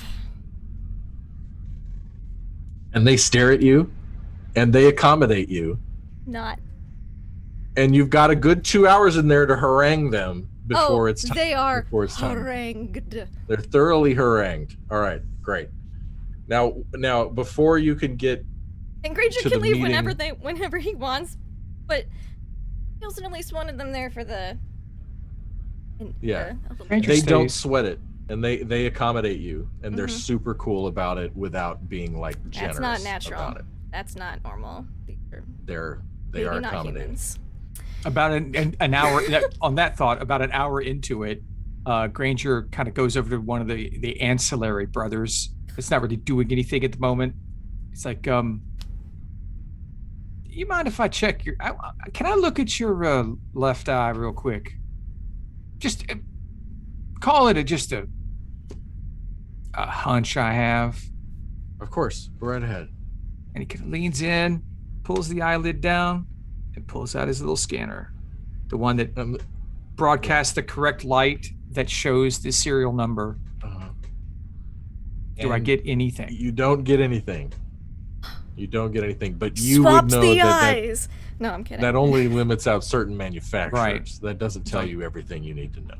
Thank you. I just was wondering. And he smiles, and he straightens his lab coat, and he shuffles off to go take care of something. Mm-hmm. Leans over to McKelson. They're well made. Okay, so... and then we take Kennedy back to our ship. Yes. You take Kennedy back to the ship. And I tell Violet about it in a text message. And you tell Violet about it. So and that Violet, way, this makes Violet sense to might you. need to wake up some people from hypersleep. Maybe we might need to take care of Kennedy. Or maybe not put certain people to hypersleep immediately. I don't know. Strange things are happening. So you have this moment as you all kind of collect. McKeelson's up in medical prepping Kennedy. She's got to get some food down her before she can go to bed. So you guys are making your way to the mess hall, which is already jumping. And what do you guys have a moment to confer with each other before it's time to have the meeting, before everybody gets into the bed. And I'll be right back. Brewer, shit, I need him actually. He goes over to Thompson and just say, I'm sorry I was short with you, man. Too many no-dos. And then he's gonna just pick at his teeth, pull out some cornbread and just kind of wipe it on his shoulder and walk away. Kielsen does not look happy when they come into the cafeteria.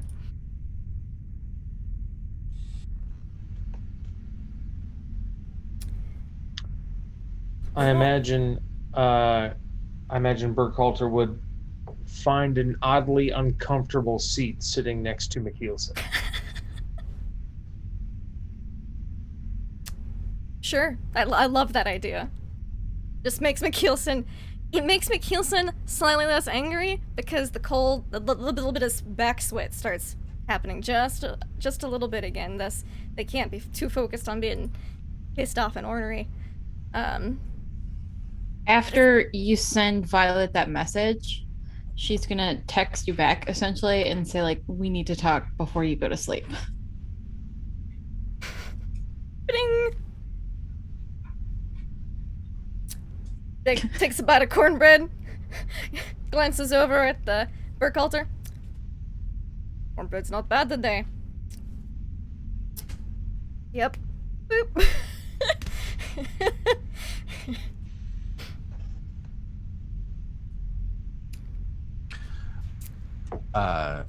Okay.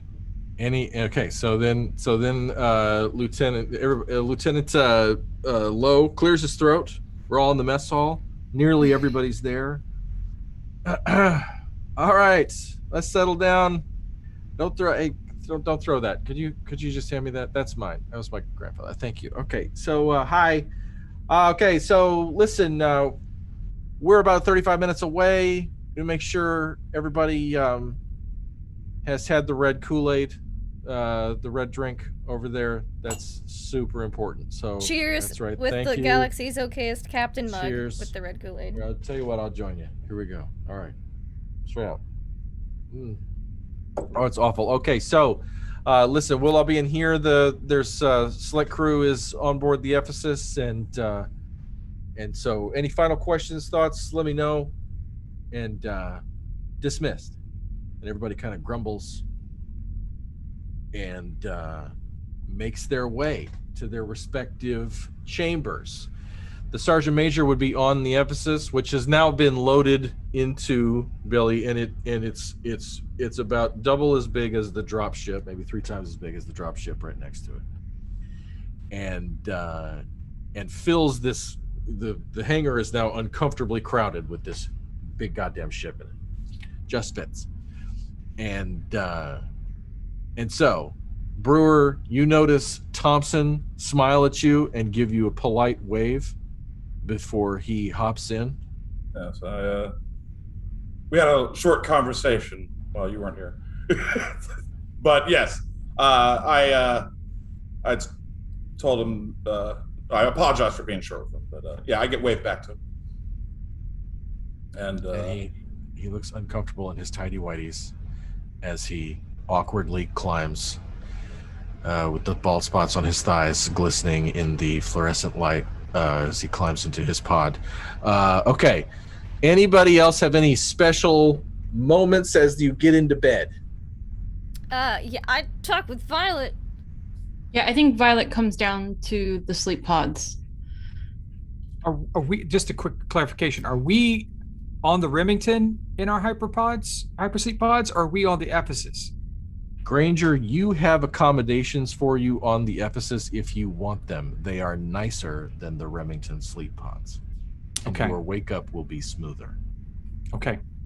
Well, then he's going to accept that, but he says he has to stow some equipment before he gets into his pod on the in his office on the Remington. Okay. So he'll be jetting that direction. Cool. All right. Well, you get a everyone's chance like, let's go to sleep, and our crew's like, I'll be right back. No, you get a chance to do that. Okay. And anybody else? Brewer's gonna prep a wake-up cigar, and he's gonna kiss it and says, "Here's to 10 months." Very nice. Granger, as you arrive back, you see Shillingford lean his putter against his sleep pod in just such a way. He takes a moment to be very deliberate about it, and then he hops in and he goes, "Hey, get some sleep. Hey, sweet dreams. All right, everybody, get some rest. Seriously, this is gonna be. We're just gonna go and have a nice little trip. So appreciate y'all's hard work." And he puts in some ear things and a thing over a mask over his eyes that is obviously very expensive and maybe monogrammed, and hits the button, and it closes down on him. And the major, you come in, and you have a moment where you see Lowe hop in, and then you see Granger. Oh man. He's going to prep himself for stepping into his pod and pull out of like a personal compartment, like a wallet or something. And before he steps in, pull out a photograph of his brother and stare at it. And you could almost, there's a palpable hesitation before stepping into the pod, because it's like, does he want to wait in this agony that is the current situation, or does he want to ignore it? And then duty carries on, and he shoves the photograph back in his wallet, and he steps back into the pod. Granger, you out the corner of your eye, you see a bit of that. Okay. Yeah, he just kind of nods over to the major. You guys get in. Yep. And close the doors. And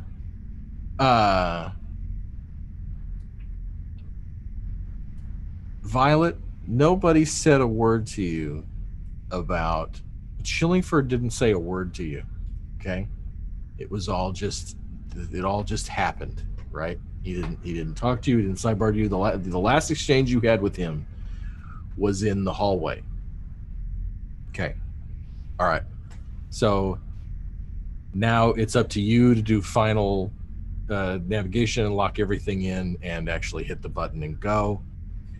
And as you do, the Ephesus goes into a sleep mode designation that does not hide the fact that there is one extra person on life support than is listed in the actual manifest. It's like 65 out of 65 tubes, 54 of them are being used, but in the chamber. But there is a 55th on the circuit manifest of where power is being distributed.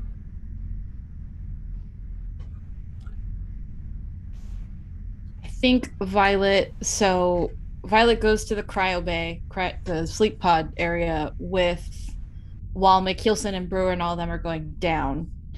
And I think Violet just kind of nods to McKeelson and don't be surprised if there's some changes when you wake up.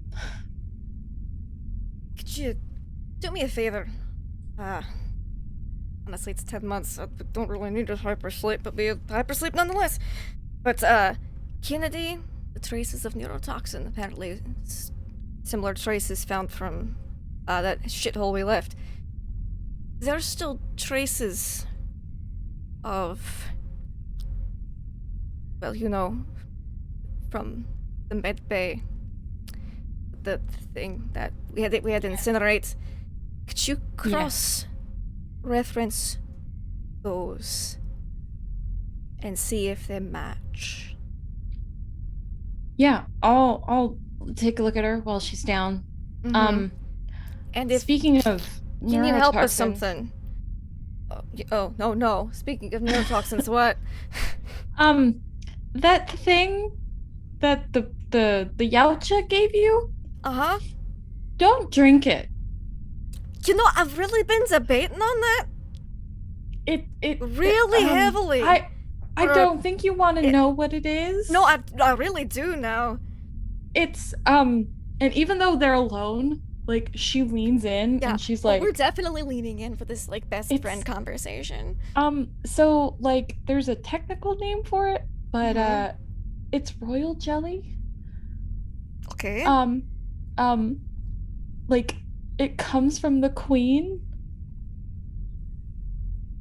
Xenomorph? Of the Yautja? No, not of the Yautja. Of the X121. Like, don't. Does it do? I mean, okay, so like it can Why give you. do they have this? Hold on. Let me access my file real quick. I mean, so it. Why is it blue? It makes people just want to drink it. Who doesn't want to drink blue things? I mean. Yeah. So it's super addictive.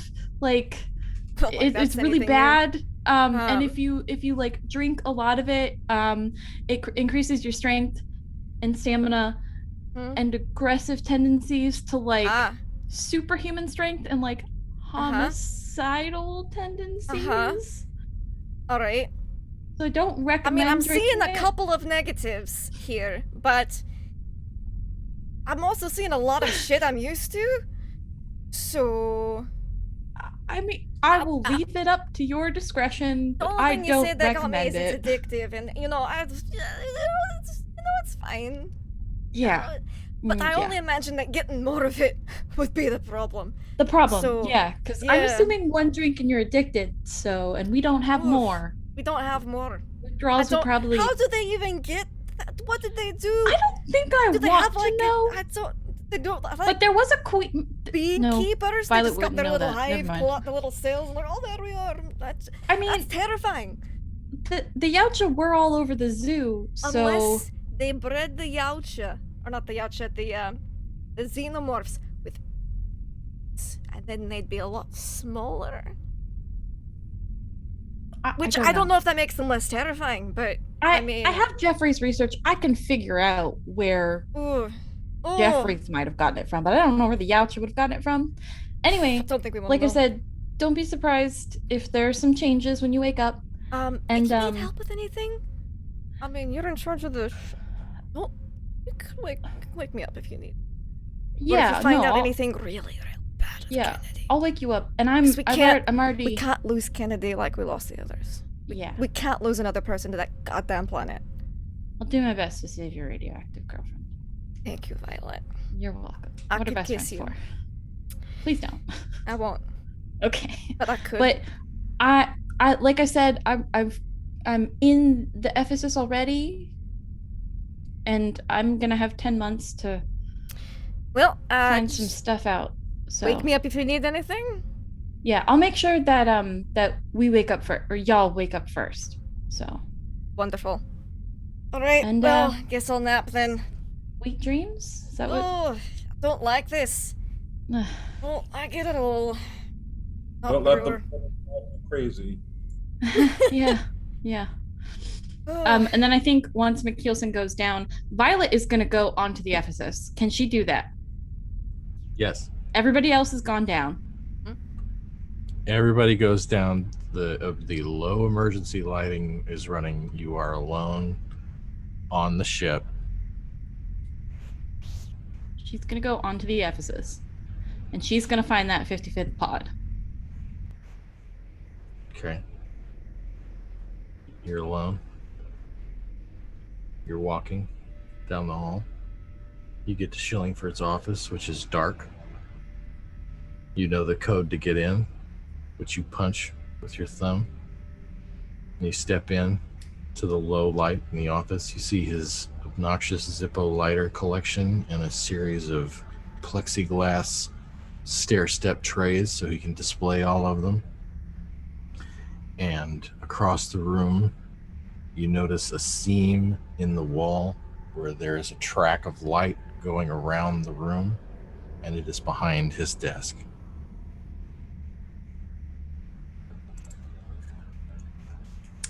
Can I follow that? Can I see if it's like some kind of power conduit or something? Is there a way I can...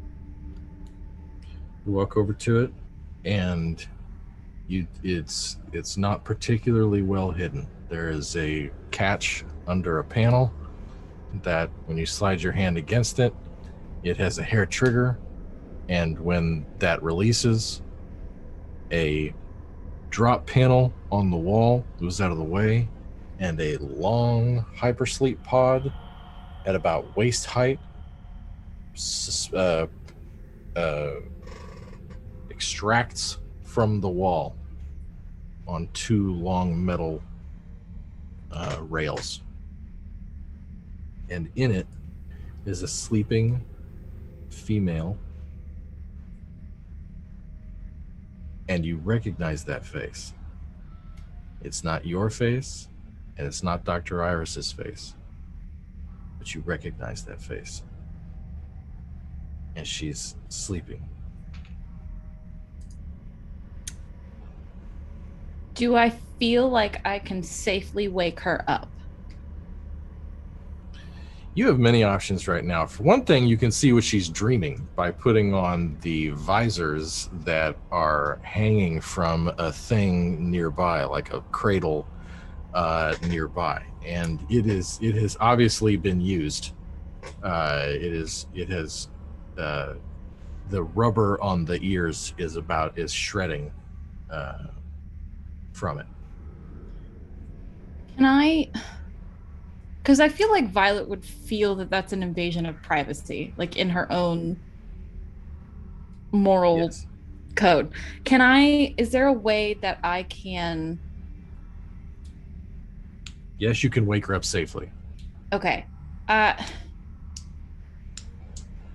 She's been asleep for years. You know that. Oh, it doesn't even, you can't even really get a register on how long she's been asleep because of how many different times this pod has been moved. Okay. I think she's very curious about the dreams because Iris repeatedly said that she had a horse and dreamt about a horse. But I think Violet would wake her up instead.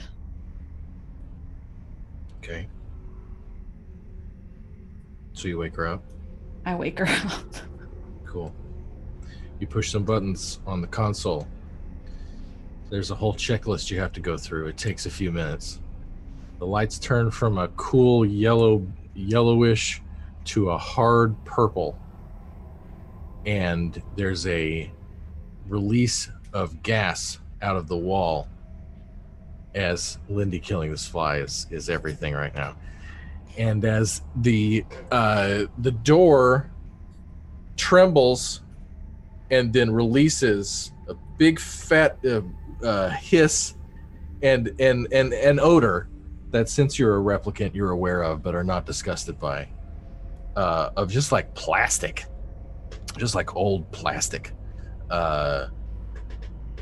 fills the room, and the door opens. And Lindy, could we reveal our mystery guest, please?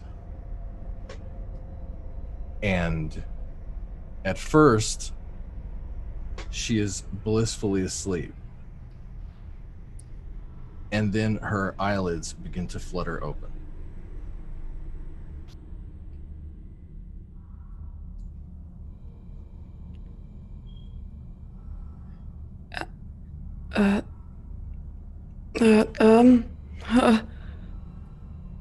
And she just kind of like startles and sits up as quick as she can, and then realizing that's probably a bad idea, kind of just has this like rush go over her, and you see her kind of like eyes tilt back a little bit and just kind of like trying to catch her bearings.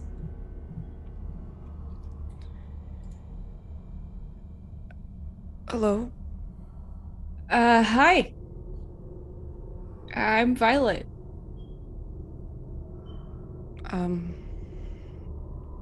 Hi.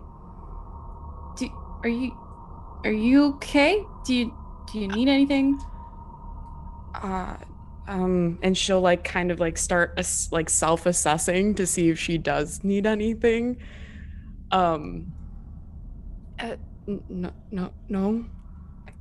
think I'm okay. You might want to go slow. I think you've been asleep for a really long time. How long? It's a long time. A long time. I can't tell. I just know it's been probably too long. Oh. Okay. And she's like at this point like looking around the room, trying to like gain any sense of understanding or bearing. And she looks very confused. Like very like, what is going on? You're in a super nice executive suite, and you hear the low hum of engines. And it's dim, it's dark in there. And this face that you're looking at, this person who identifies themselves as Violet, you recognize this face. This face is familiar to you.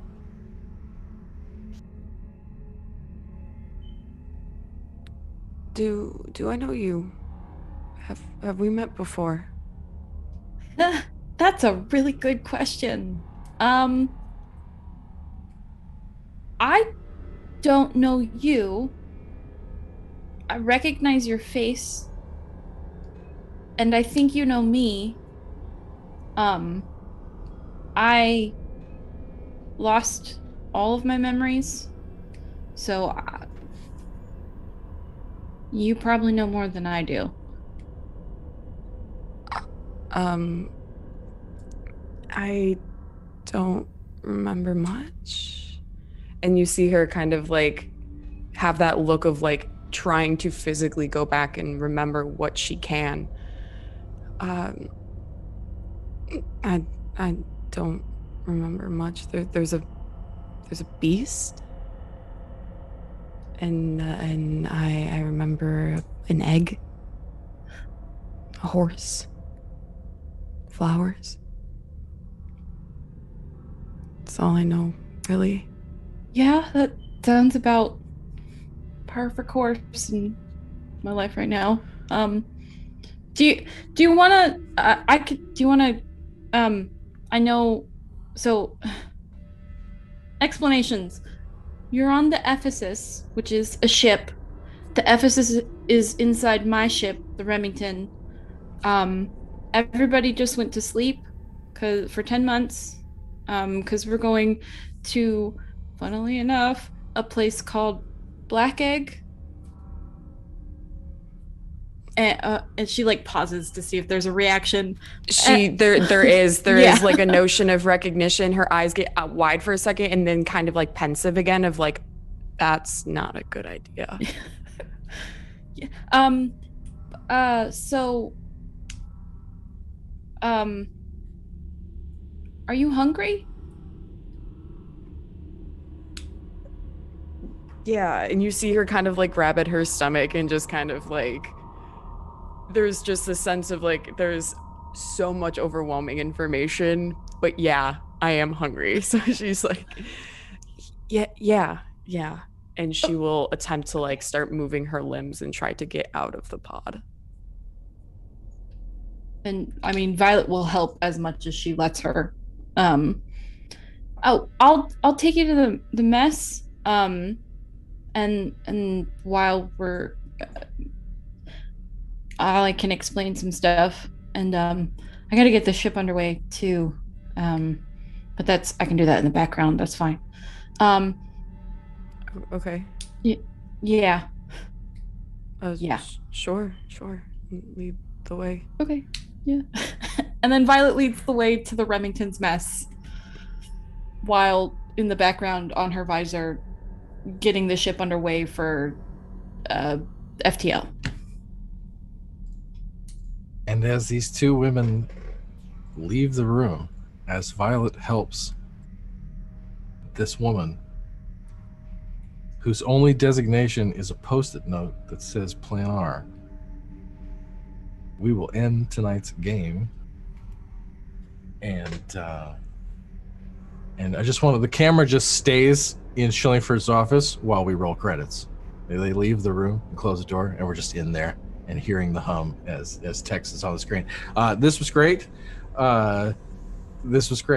It's so good. Surprises, baby. It's so much fun. I'm so glad we get to do it. Lindy, thank you so much. And you gotta come back next month. We're not done. We've got a whole thing we're doing. So thank you so much. Lindy, call us out. Take us out with a song. Right. Thanks again. So yes, thank you.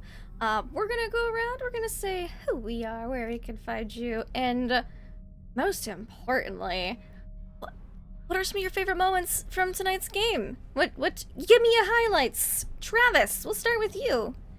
So I just feel like it. Everybody had a great bit. The nihilist sergeant major, the heartbroken nihilist sergeant major who freaked out McKeelson, I had no idea where that was going, and Billy McKeelson just didn't really, either. It was weird and random in all the right ways, and now I've got a whole other attitude towards Major Max Burkhalter that I didn't have earlier, and it's great. It's a great feeling, and Violet is great and in a great pickle, and it's great, and I love McKeelson and her concern over Kennedy and that whole sidebar and her not fucking around with the doctors, Lynn. All the Kens running around. I just love it. And I love Brewer's reaction to, meeting someone who clearly admires him and would like to have maybe some sort of, strike up some camaraderie amongst Marines. I loved it. I appreciate y'all so much. And obviously Ray comes in, and this is my favorite thing to do is just drop surprises. And you just crushed it. You crushed it. You did beautifully. So thank you all so much. It's great. Thank you. Someone we should all thank for their just wonderful contributions to the world through the gift of their laughter. D20 coup de grace. Brewer, how are you? Oh, yes, that is me. Oh, man. I feel great. It was a great game. My favorite parts were definitely the McKeelson Burkhalter conversation. And Burkhalter just having I think a few too many drinks there, but it was really good. And just the planar surprise here at the end, I really like that. So I think I'm really excited to get to the next episode. I know. We gotta wait a whole month though, so it's okay. Both Shiny Pilot and I will be much more should hopefully be much more alive next month, because we are exhausted in this month. Kill this fly, and this death will be too quick because it needs to suffer at this point. Someone who I would never wish death, let alone a slow death upon, would be Nagatosaurus. How are you?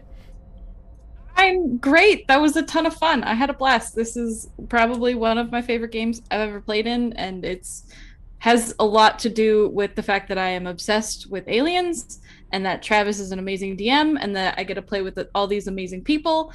And yeah, it needs to be next month already. I just need that fast forward button. I'm Nagatosaurus. You can find me here on Mondays and Tuesdays, playing in our various Dungeons and Dragons games. You can also find me here for this game. And I'm also going to be in a couple new projects coming up soon, which is all I can say at this moment. But hopefully they'll be enjoyable. We'll see. I'm very excited for them. My favorite part was the mess hall scene. It gave me very Aliens vibes, where they're all just sitting down eating, and you've got Bishop with his hand and doing the knife thing, and I'm very excited for what's going to happen when we get to Black Egg, and it's going to go very, very badly. I promise I'm not projecting. It's just going to go badly. I have a feeling. I've got a feeling too, and I'm right there with you. Someone who's got a good sense of how things are going around them, that got some feelings, you could say, would be Hank Granger. Deception check. How are you? Oh, so much to do, so little time, so many sides to play. I mean, I think there's 4 sides he's playing now. It's really hard to keep up. I think he's starting to decide on whose side. He's just trying to decide who's on that side right now. I mean, but then again, it's Granger. He plays his side.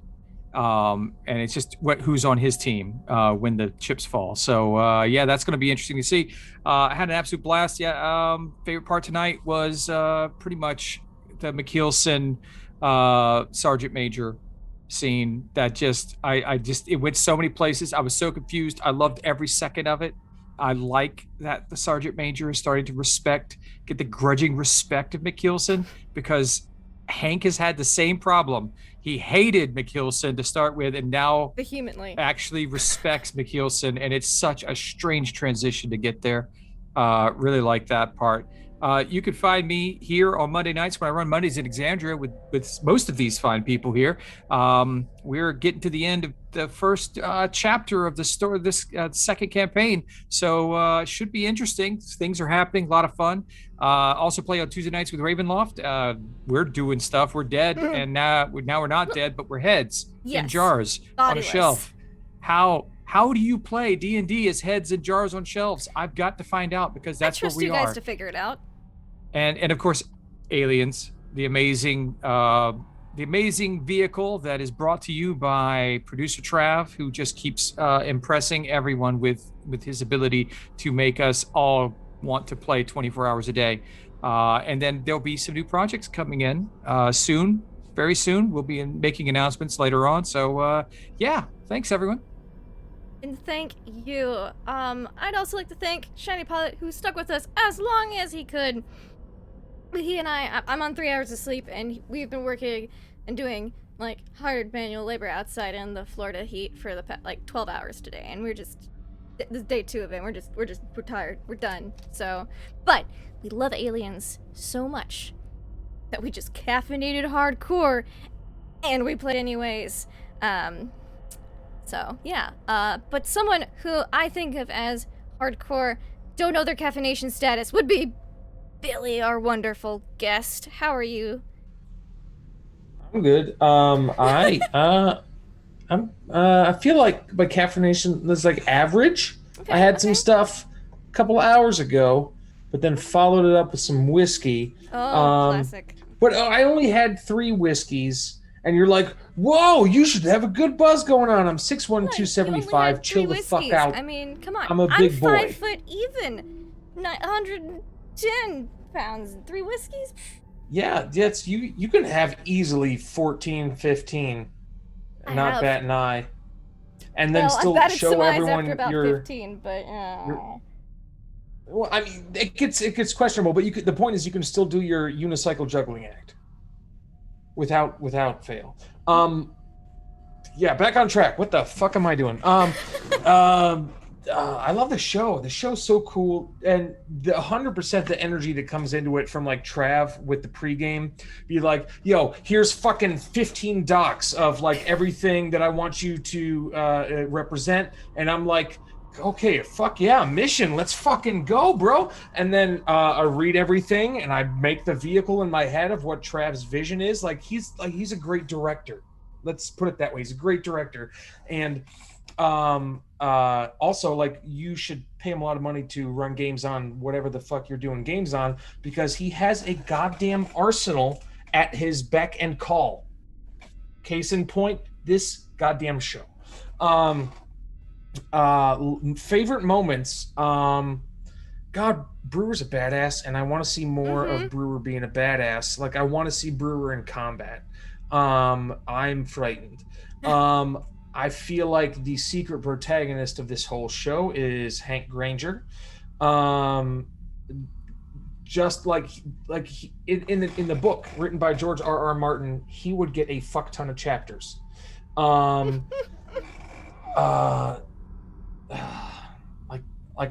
want to. Violet is just a fucking enigma, and like I was not privy to all of the backstory and stuff, and like I'm discovering shit as we're going along here, and it's blowing my mind. Which is like when Ray popped up with her, I'm like, what the fuck is this? This is goddamn magnificent. I'm now in. Shiny Pilot, like you can't not love Blaze. Everything that Blaze does oozes iconic 90s 80s action flick, just 100%. And got like getting to make McKeelson sweat, I think was my favorite moment, if I'm gonna be egotistical. Yes. Mine, I think maybe mine too. It was so great. Yeah, like this whole shebang, the people watching, this is a gift. Like the video editing, everything that you guys got is so uncommon. So please enjoy it. It's, man, like everybody's working so hard. Thank you for your time, but you won't find shit like this very often. Yeah, I should shut up now. I think I'm done. Am I done? I'm done. Bill of the Forest on the internet. Follow me or don't. I don't give a fuck.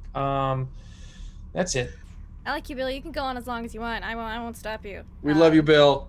Well done. Thank you. And of course, we had a surprise guest tonight who didn't get a lot of time RPing tonight, but did get to lurk through most of the game. And so I want to know, in addition to, if you have any favorite moments, if you want to share, if you're feeling inclined, what you're looking forward to, because you just joined up. So Ray, how are you? Excited. I am so excited. As somebody who's only played Alien, the TTRPG once, and got like a very basic kind of like intro, I was one of the mechs on like I was a whatever they are. But I had a ton of fun. So being able to play something else entirely, and once again, getting the doc thrown at you of like, this is all the stuff that you need to know, and like, this is everything. It's my favorite, just because it's like, just give me enough to work with and just throw me in and see how it goes. So like, even though I didn't have a lot of time to RP tonight, like, still so much fun. I'm still so excited to see where it ends up going. I want to freak everyone out. I don't make everyone so scared of me. But thank you so very much to Trav for inviting me on, especially for something as fun as this. And thank you to everybody for letting me lurk until the last couple minutes when I got to be like, hey. But no, I like because I've been keeping up with the last couple of episodes just to kind of understand the story. So I've been doing my homework, and I'm really interested and intrigued in understanding everyone's kind of like nuance when interacting with each other's characters. Like that's my favorite thing. So the little interactions between all of you are just kind of like my favorite. Those are like the little juicy bits. Those are my favorite parts. So just understanding like Mikkelsen and being like this total badass, but still having like this very fun brevity side, and Billy's character being just kind of like this like total entity that came out of nowhere and being like, what? You went to from point A to point Z back to point A, and it made sense when you got back to there. Like I love shit like that. So I'm totally excited to see kind of where I fit in and where this character fits in with the rest of the group while she's around. So I'm excited for it. But thank you to everybody for having me on. I can't wait to come back. Yes, and we can't wait to play with you for a full episode next month. So I guess that just leaves me. Well, I'll give Shiny Pilot a thing. Shiny Pilot, he's cool, he's great. I think he's amazing and awesome and swell. He plays Blaze. I hope Blaze and this new Marine, Mikkelsen encourages a little bit of fraternization amongst the crew. It's healthy, builds dynamics, you really want to look out for each other. So I hope, he and Fisher hit it off well. The end. And now it's me, because I'm the last person now that I've covered Blaze. I'm gonna do my favorite moments first so I can just get everything else real quick out of the way. Burkhalter was on it as per usual, and Nielsen's like, I'm not sure if they're honest when they say they like me or if they're just trying. When you came out with, I thought you were the best. You must have been like the best con artist, and they're like, well, maybe. Where are you going with this, buddy? Just Kielsen doesn't know what to think of Burkhalter anymore. Yeah, definitely puts them on edge. Loved the new guy. The new, like, oh, sweet summer child guy that's probably gonna die horrifically. Sneaking up on Brewer, and Brewer almost just torching him because we've all been traumatized from over the past several months in-game, and that poor kid never knew what almost happened to him, and bless his heart, that's all I gotta say. And of course Violet getting into all the hacking and figuring out stuff, and Granger was good. He's always asking so many questions that make me go, how dare you, Granger, but also like, but am I mad at you? I don't know how I feel about some of these questions you're asking and decisions you're making, but I guess we'll get there eventually, and I hope we're not on the wrong side of that when it happens. Yeah, just everyone was amazing and on fire, and how dare you, Travis? Don't you hurt my radioactive girlfriend. That's just, don't do it. I can't help you. I love her too. She's my favorite NPC maybe ever. But that means she has to suffer, Lindy. Don't you understand? Okay, I just remember Bali. That's all I'm gonna say. They'll all suffer before this is over. Oh, don't threaten me with a. Oh, don't even. Dare you I'll see you on threaten Tuesdays for that. I will see I'll see you on Tuesdays for that one. you? Look, How I'm dare just you. saying.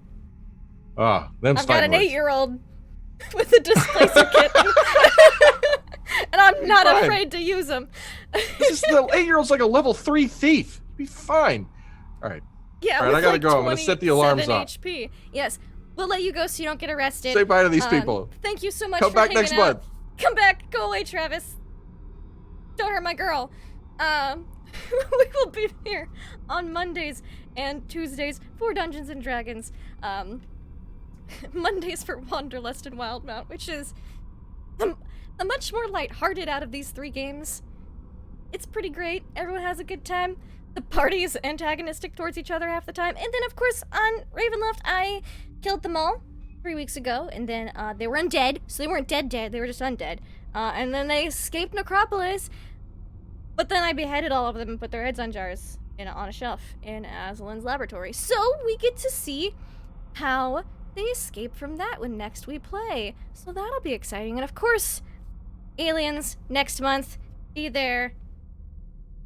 or be square. I don't know. You can be whatever shape you want. I don't really care, but if you're not here, you're missing out. That's all I'm gonna say.